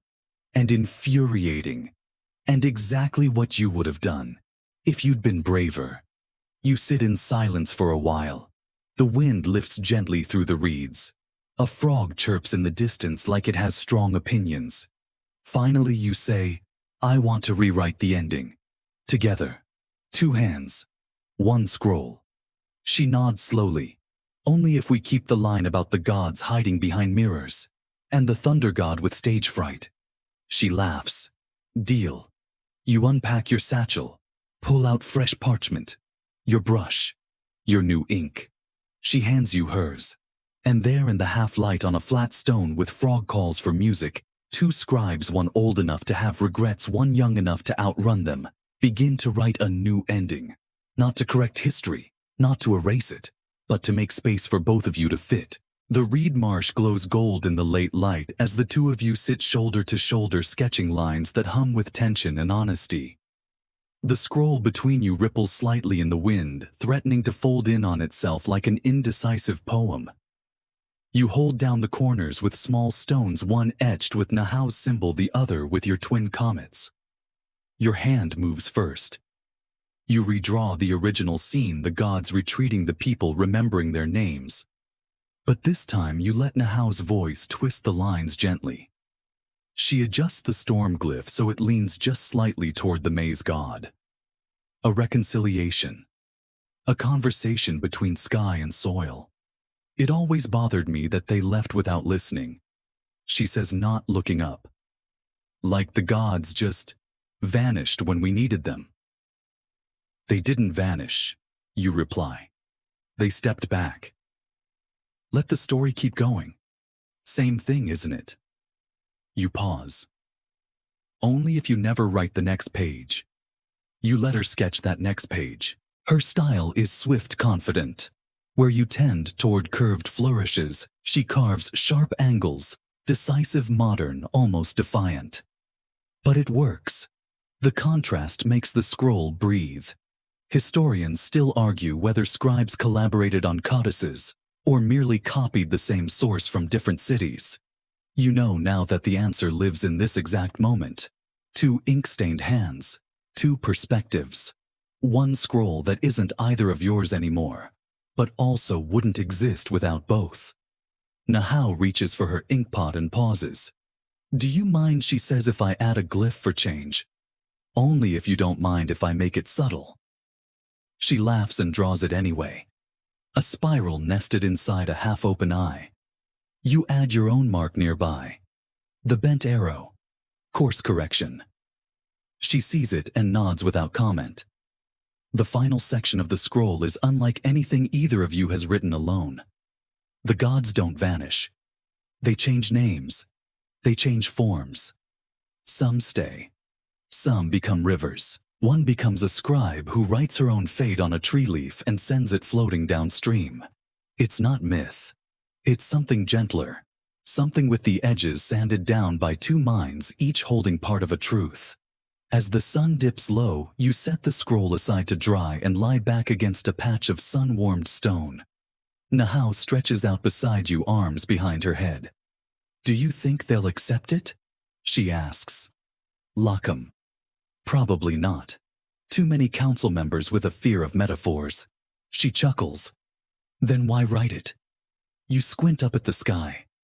Because it's ours. Because someone might read it one day and feel a little less alone. She's quiet for a long time. Then I thought you'd be angry. I was, you admit. But then I remembered I didn't invent the sky. I just learned to name its colors. A pause. I'm sorry I used your glyph, she says. I'm glad you did, you say. It got me off my mat. Later that evening, you both carry the scroll into the village. The central house, a meeting lodge with carved beams and reed-wrapped benches, is lit by soft firelight. Inside, elders, scribes, and children gather. You're not presenting the scroll formally, not yet. But Nahau reads parts aloud. When she finishes, there's silence. Not awe, not dismissal. Just a stillness you recognize. The kind that follows real stories. The kind that makes people think. Afterward, one elder approaches you quietly. It's different from what we've heard. You nod. It's not meant to erase. Just add. He taps the edge of the scroll. You left space between the final glyphs. For edits, Nahau says. Or for continuations, you add. He nods and walks away deep in thought. The children swarm Nahau, asking her to explain the scribe who became a river. You smile, watching her crouch to their level, hands flying, voice animated. Her brush is still tucked behind her ear like a feather. You step outside. The stars are out now. Full, clear, bright. You recognize your old friends up there.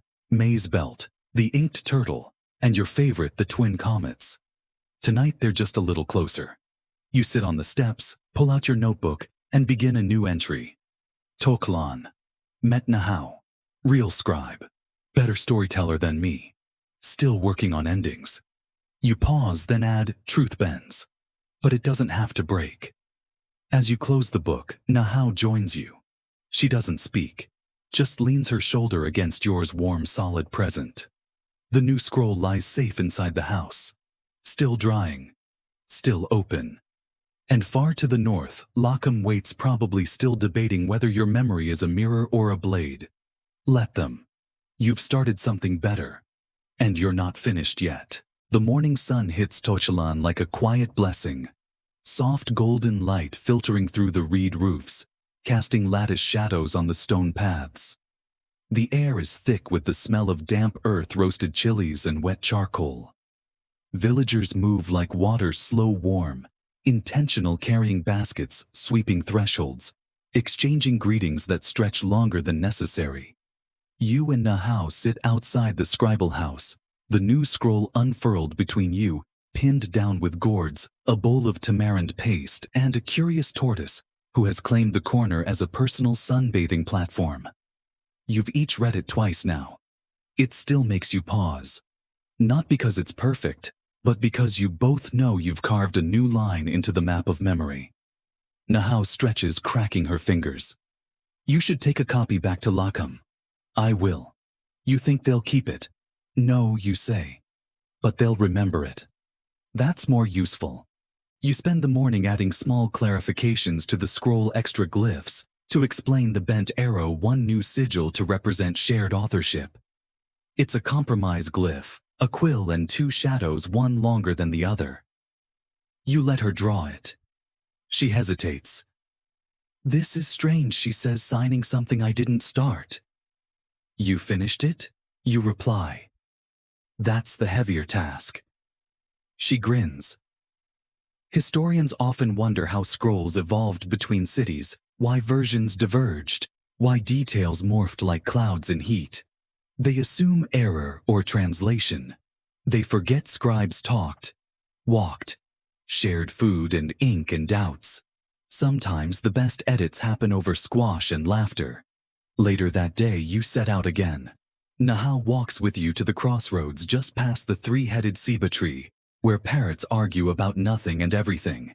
She carries a smaller scroll packed in oilcloth, sealed with wax pressed from a gourd top.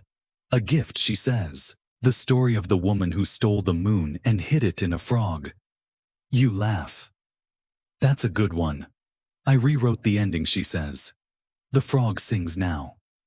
I look forward to the controversy. At the fork in the path, you stop. She offers a hand. You shake it. Then she surprises you, leans in and smudges your cheek with ink.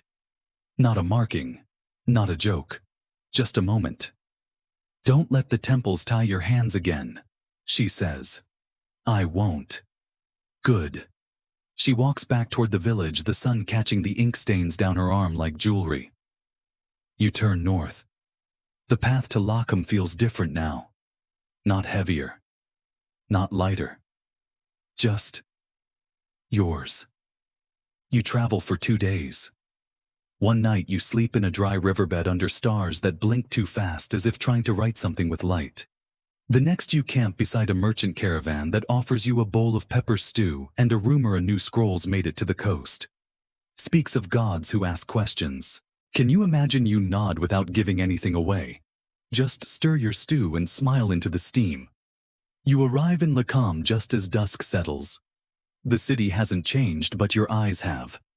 The temple still rises like a lecture carved from stone, its steps stained with centuries of feet and pride. The scribal house still smells of ink, old bark, and ambition. But now, as you walk past the other scribes, some look up and nod. One even smiles. Inside the chamber of scrolls, the priest is waiting. The one who once said the altered codex was better. You hand him the new scroll wrapped in reed, sealed with the quill and two shadows glyph. He holds it, weighs it in his hands, and nods. This will cause discussion, he says. Good, you reply.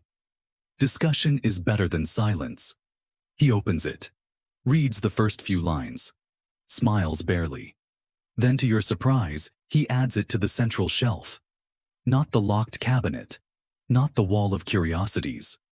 The shelf of access, the one young scribes reach first. You feel your chest tighten, then loosen.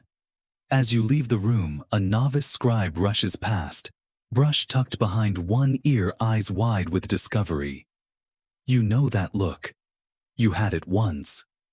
Back in the courtyard, the wind lifts gently. You sit beneath a tree and take out your own scroll. You begin a new section. The curious life of a traveling Maya scribe addendum. You write of Nahau, of the comet glyphs, of the scroll that learned to speak in two voices, of how truth isn't a temple but a trail marked in ink, yes, but also in forgiveness, in change, in shared laughter over melted brushes. You write until the stars come out. Then you stop. And finally you rest. You don't wake to a rooster this time, or even the clatter of morning brushes. Instead, it's the sound of feet, dozens of them padding across the stone courtyard outside the scribal wing. Quiet, purposeful. Not a parade, not a panic, but something in between. You roll up your mat, slide your scroll into its cloth wrap, and peer outside. A gathering. The elders of Lakam stand in their ceremonial mantles, speaking in low voices with visiting nobles from two nearby cities, Xak and Pulil. Between them rests a scroll case of polished wood, its lid opened reverently. Inside you glimpse the altered codex. The fake one. Well, less fake now. It exists after all. The elder priest catches your eye and gestures. You step forward, adjusting your sash, preparing for another explanation, another round of soft debate. But instead he simply says, "Come. We're discussing interpretation." You blink. "I'm invited." Of course. It's your voice in there. And now hers too. Nahao's name hasn't reached Lakam officially, but her glyph has. And her revisions to your scroll have begun making quiet waves among the scribal networks, like warm dye soaking into folded paper. Inside the council room, they've laid out 3 versions of the same scroll: your original Codex of Cloud Kings, the altered revolutionary version, and the third, the shared one you and Nahao composed by Torchlight and Tortoise Shadow. The nobles are intrigued, it seems. One points to the shared scroll. This one speaks of gods who step back but listen. That feels possible, familiar even. Another frowns. But it doesn't end in triumph. The people remember, but there's no reward. You lean forward. Memory is the reward. They pause at that. Historians still argue whether Maya texts were ever truly finished, whether a scroll closed the story or simply handed it to the next reader. You've never liked endings. Too tidy, too sharp. That's not how memory works. It smudges, redraws, doubles back. A young noble, barely more than a boy, points at the twin comet glyph. This mark appears in 3 versions now. Is it one person or a scribal family? You smile. It's expanding. Later, after the council adjourns, you stay behind to help reorganize the scroll chamber. No one asks you to, you just do. You realign the scrolls by theme, by author, by region. You find 2 more with variations of your glyph, one, a crude imitation, one, an honest homage. You stack them neatly. Part of the record now. You take a break in the courtyard, sitting beneath the same tree where weeks ago you considered walking away from all of it. The ink, the politics, the stolen scrolls. Now you're glad you stayed. A voice startles you. Scribe of the twin comets. You look up. It's a messenger, young, nervous, clutching a clay tablet like it might dissolve. He hands it to you and retreats quickly. You turn it over. It's from Nahao. No greeting. Just glyphs. Clean, sharp dancing with that peculiar energy she brings to everything. City of Pulil requests new myth scroll. They want dual authorship. Ready. You grin. Flip the tablet over. Carve a single glyph in response. Yes. You hand it off to a temple runner without even standing. A second commission. Not just because of your name. Because of what you and Nahao wrote together. That evening you sit with the young scribes, teaching them a new glyph, the bent arrow curved mid-flight. You tell them it means correction. Or maybe realignment. One asks if it's a weapon. You tell them only if you aim it with fear. They draw it anyway. Some of them add flames. One turns it into a fish. You don't stop them. You just smile. Later, you retreat to your chamber. Pull out a fresh scroll. Dip your brush in obsidian-tinged ink. Title it, The Codex of Echoes. And underneath you draw both your glyph and Nahao's. The quill. The comet. the bent arrow, the river frog moon thief, all of them together. Then you begin. The codex of echoes grows slowly like a vine that isn't sure whether it's climbing a tree or writing a poem in leaf. Each line you add feels lighter than the last. Not because the work is easy, it never is, but because the words no longer belong to just you. Somewhere in Tochlan Nahau is sketching the same glyphs, breathing the same ink, leaving spaces for you the way you leave space for her.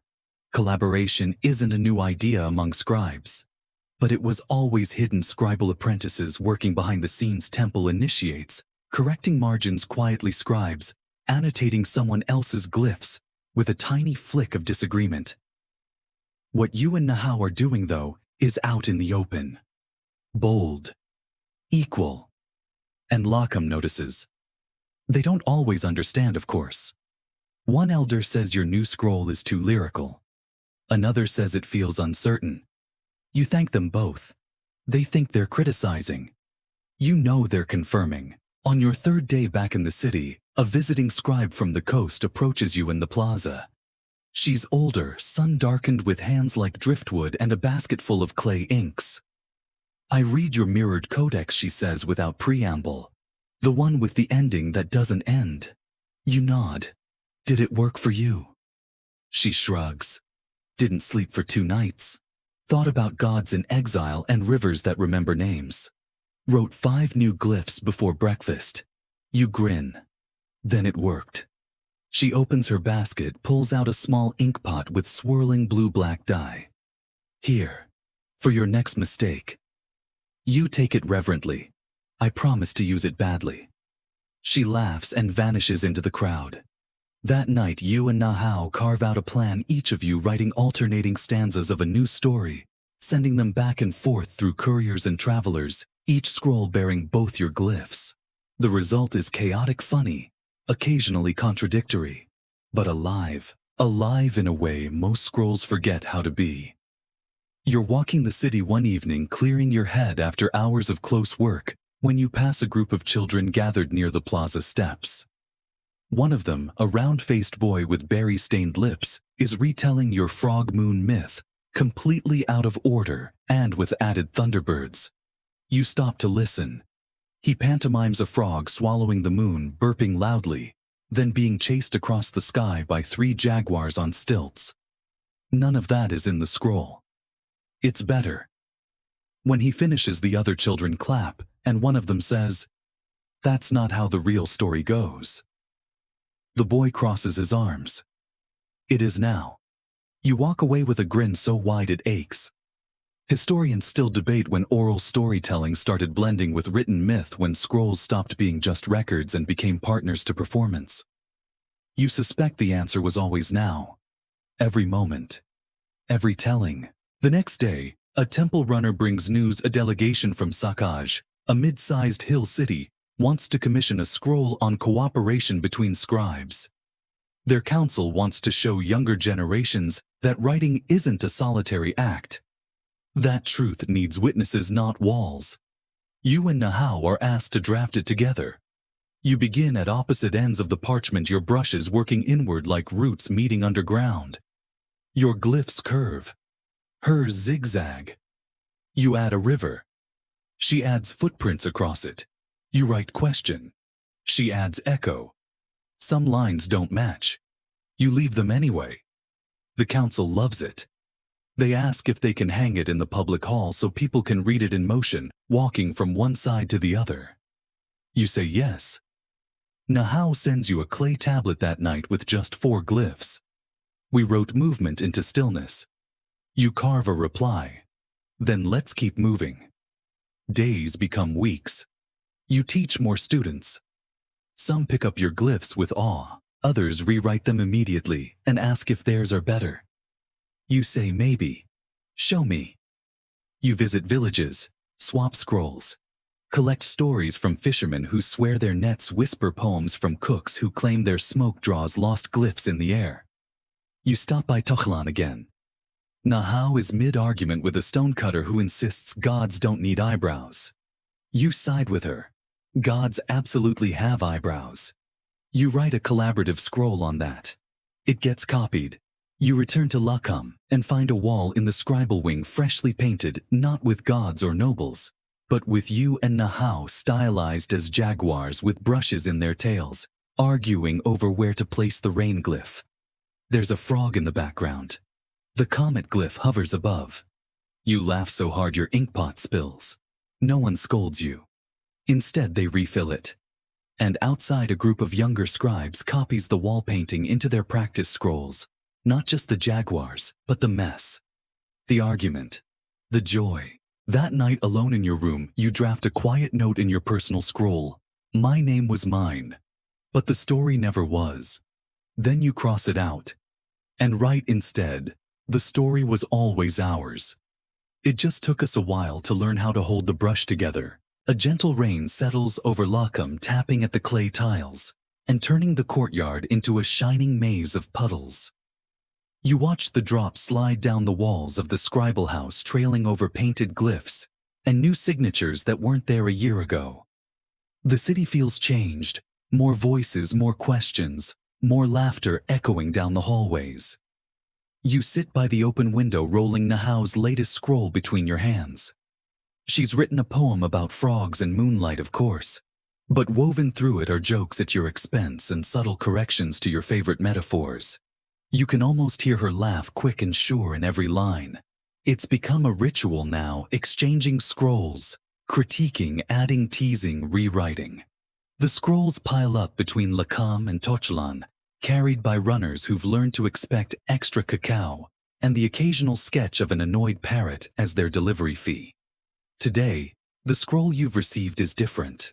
At the bottom beneath the poem, Nahau has left a question. Where does a story go when its writers stop arguing? You smirk and write your reply immediately. It finds a listener who will start the argument all over again. Historians still argue whether written texts were meant to freeze a story in time, or if every retelling was a quiet invitation to join the telling. You suspect the Maya scribes always knew the answer, even stone weathers, even memory flexes. There's a knock at your door. It's one of the younger scribes, her hair full of rain, her face flushed with excitement. She's holding a fresh codex, the outer leaves still soft. They want you in the council room, she says, and, bring your favorite brush. There's talk of a new commission. You stand, dust off your tunic, and follow her across the courtyard. The building buzzes with the energy of a city awake to its own ideas. Inside the council chamber, elders and visiting scribes from half a dozen towns are gathered. Someone even mentions Nahau's name now. Without hesitation, her comet twist glyph is already on the wall among honored signatures. The high priest gestures for quiet. We have been asked by the city of Zak to prepare a new codex. They want it to be unfinished, open to additions, open to more hands. We are to send copies to the coast, to the highlands, even to the little villages by the river. They want every scribe, old or new, to add a glyph, a line, a footnote, or a joke. Something. There's a murmur in the room. You feel the old thrill of a challenge and the new joy of possibility.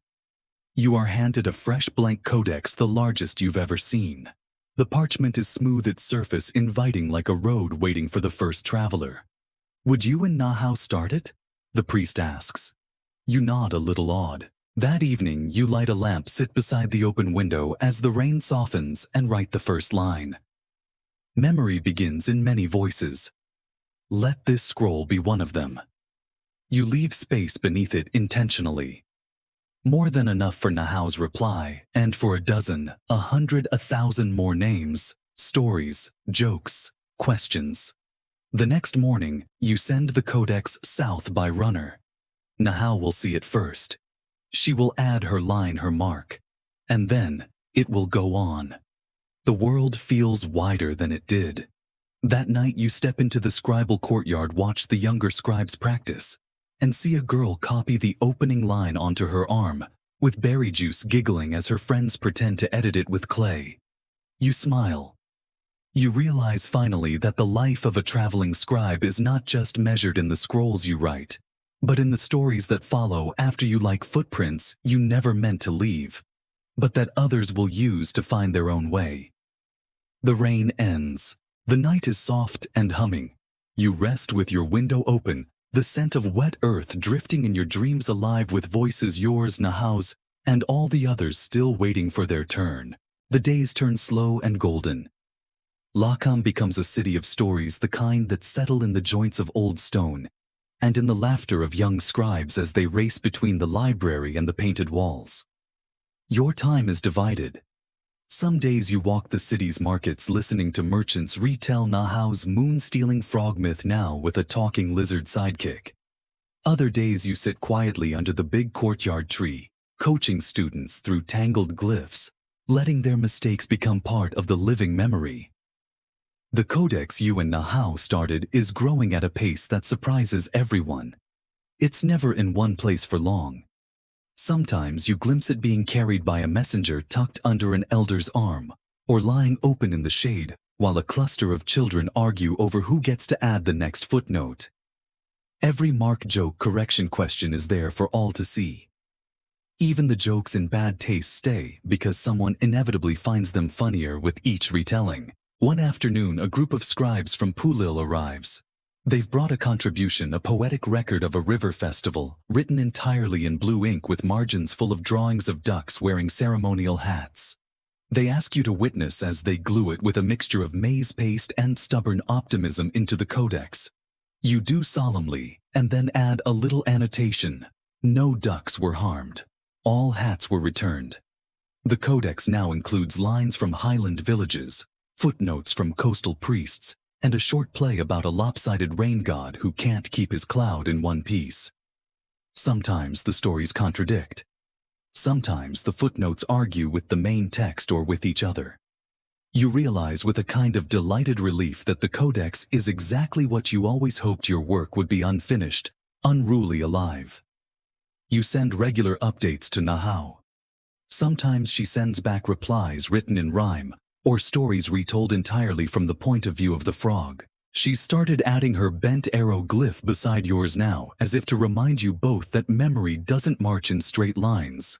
Historians, those who will come long after you, still won't know what to make of all this. They'll puzzle over the multiple authors, the wild shifts in tone, the footnotes about hats and frogs and thunder gods with stage fright. They'll wonder if it was a school, a movement, a rebellion, or just a joke that got out of hand. You hope they never quite figure it out.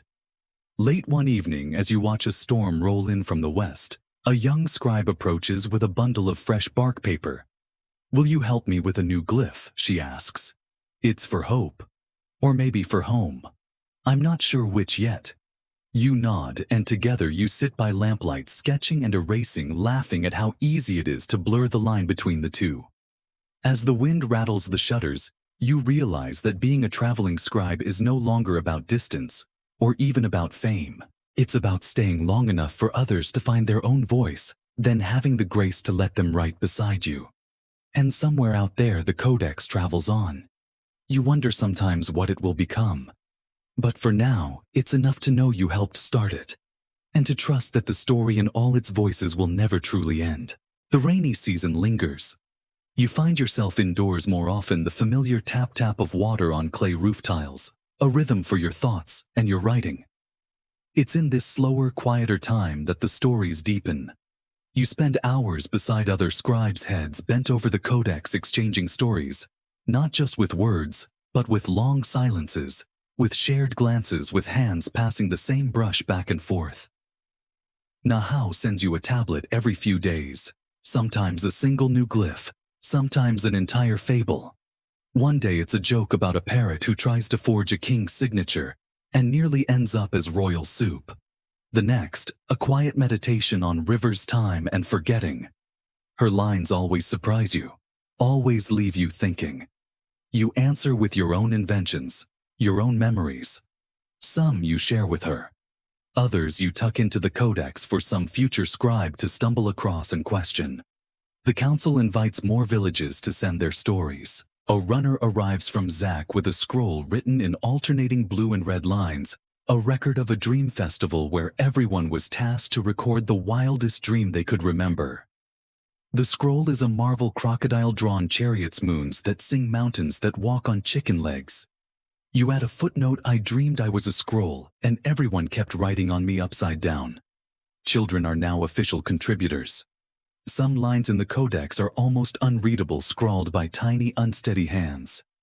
Others are surprisingly wise. If you tell a story twice, it's because someone needed to hear it twice.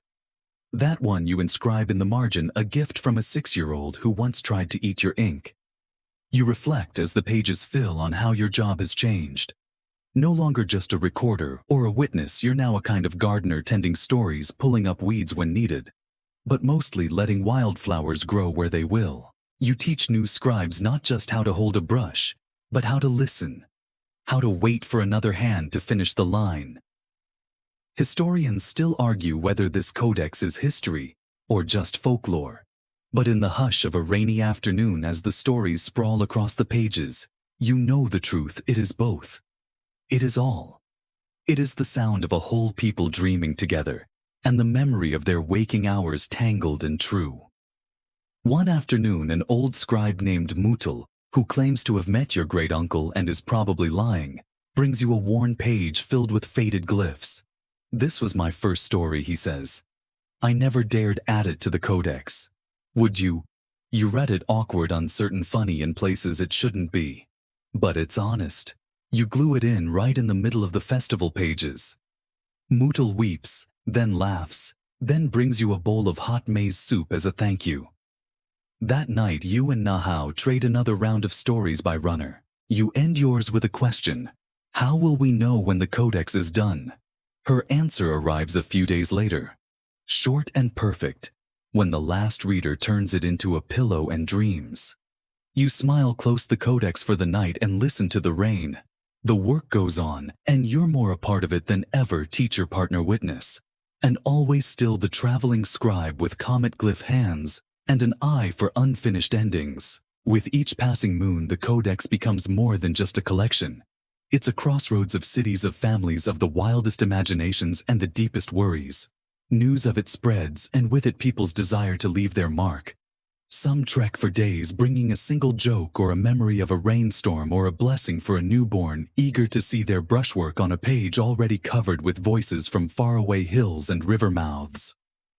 You find yourself less of a traveler now, more of a host. The scribal house in Lacum is busy at all hours. Villagers from mountain hamlets squinting at the bright ink, elders dictating old stories to nimble-fingered children, messengers ferrying new pages in and out. The courtyard hums with debate, who gets to add a festival story, which river's name is spelled right, whether the moon truly can get stuck behind a cloud as one persistent child insists. You mediate, arbitrate, and sometimes just laugh until the argument runs out of steam. Every night you still exchange messages with Nahau. She's in Takalan wrangling a new crop of apprentices, reporting on a budding rivalry between two 7-year-olds who keep improving each other's glyphs for jaguar and maize. Her notes are full of warm complaint. They're drawing jaguars with 6 tails now. At this rate, I'll need a bigger scroll. You offer solutions, more ink, wider margins. Perhaps a story about a 6-tailed jaguar that becomes a maize god. One evening, you and Nahau both receive a formal invitation. The Council of Sakaj, inspired by your codex, wants to host a festival. Not for gods, not for rulers, but for scribes.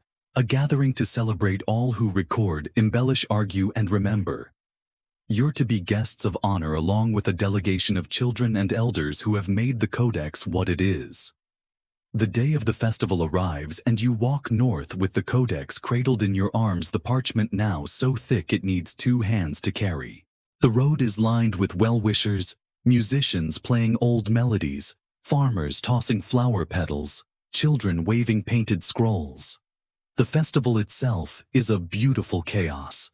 There are competitions for the most creative footnote recitations of poems written in collaboration by distant villages, and a wild, hilarious correction relay, in which teams try to improve a story before the judges can recognize the original.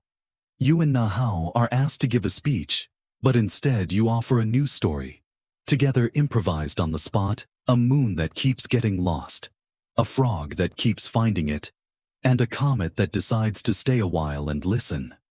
Historians still argue whether any gathering like this ever truly happened. But the laughter, the noise, the long evening of storytelling under the stars, all of it feels more real than anything you've ever inscribed. Later that night, when the festival winds down, you and Nahau sit by a lantern. The codex spread out between you and half a dozen sleepy children sprawled across your feet. "Will they keep writing?" she asks, voice hushed. "Long after we're gone," you answer. "Will anyone remember it started here?" You smile. "They'll remember it started with someone. That's enough." In the dark, someone adds a doodle of a frog to the margin, a tiny act of memory shared and passed on. You close your eyes, grateful, knowing that every ending here is really just the next line. The festival leaves its mark on Lacum and beyond.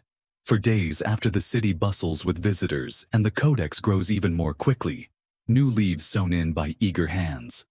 Some entries are careful, measured genealogies, weather records, odes to the harvest. Others are playful or spontaneous, a recipe for tamales stuffing a riddle about a jealous turkey, a confession scribbled sideways in berry ink.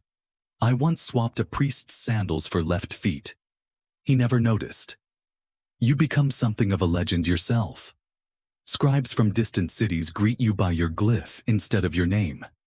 Children chase you down the street to show off their newest attempts at the comet or bent arrow marks, often adding their own twists. Stars, feathers, extra dots for luck.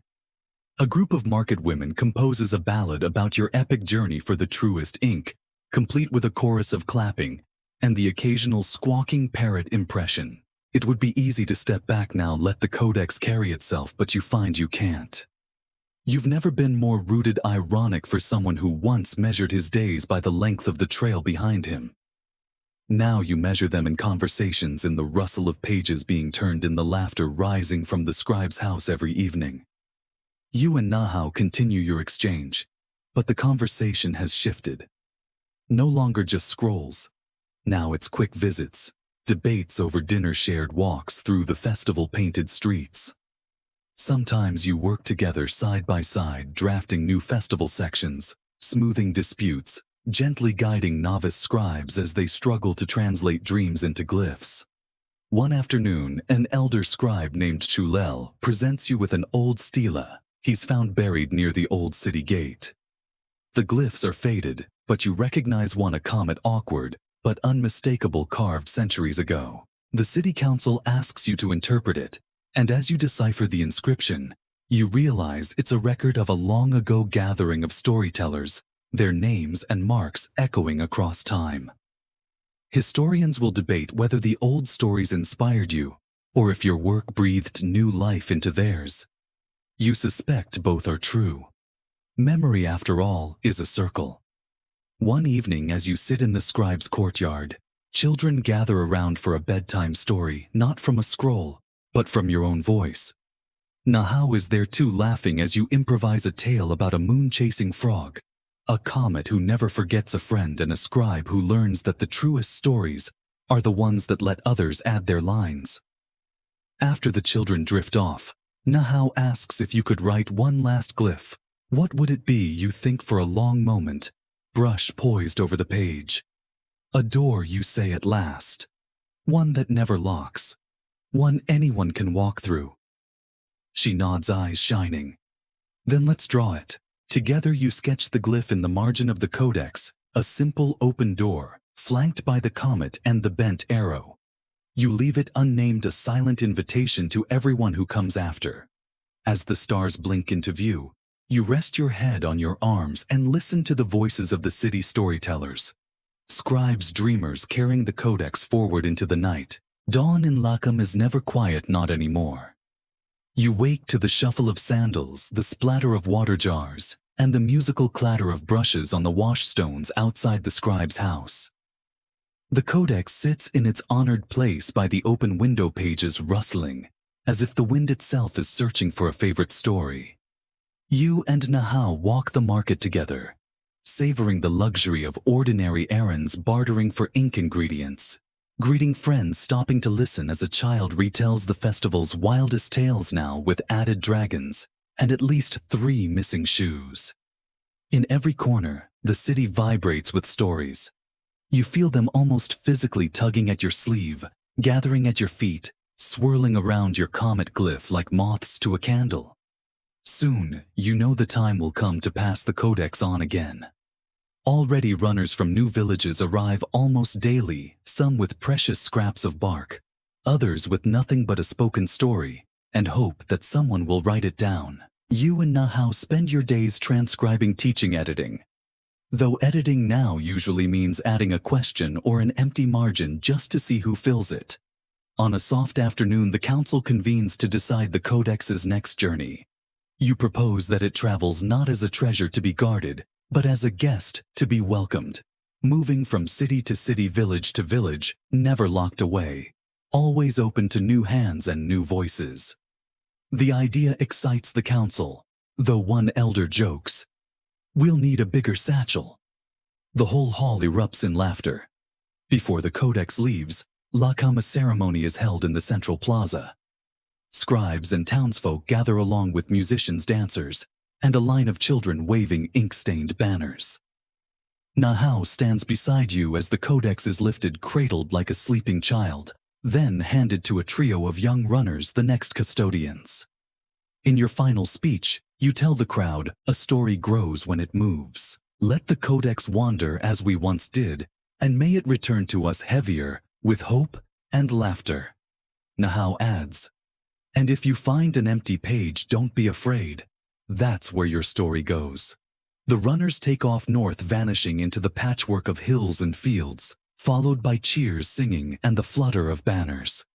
The codex disappears into the world, just as you once did, full of beginnings and unfinished tales. You and Nahau return to the scribe's house, suddenly quiet with the weight of absence. For a moment it feels like loss. But as the sun sets and the market fires flicker to life, you realize the story is everywhere, in voices, in laughter, in the hush that settles as the city listens to itself. You write one last note in your personal journal that evening. Let the codex roam. Let it change. May it always find its way home, even if home is just the next page. As you close the journal, Nahau sits beside you, and together you listen to the city dreaming a new endless chapter waiting to be written. In the quiet after the codex's departure, Lacam feels both larger and softer, like a house just after a celebration, full of echoes but peaceful. You and Nahau move through the days at a gentler pace.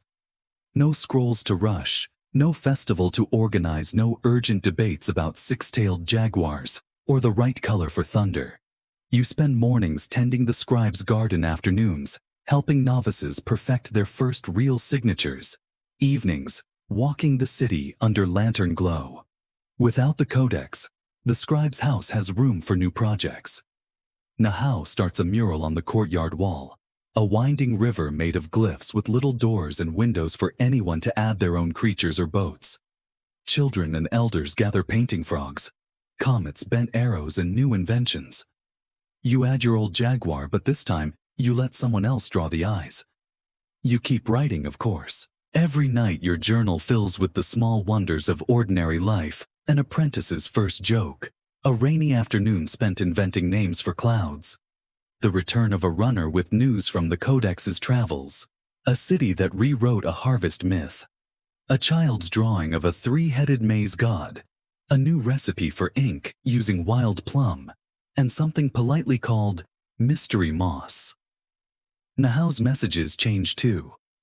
They are less urgent, more playful. Some are simply drawings, a comet sleeping on a stack of books, or a frog perched on the open door glyph. Others are new questions. If memory is a road, where does forgetting take us? Or what's your favorite unfinished story?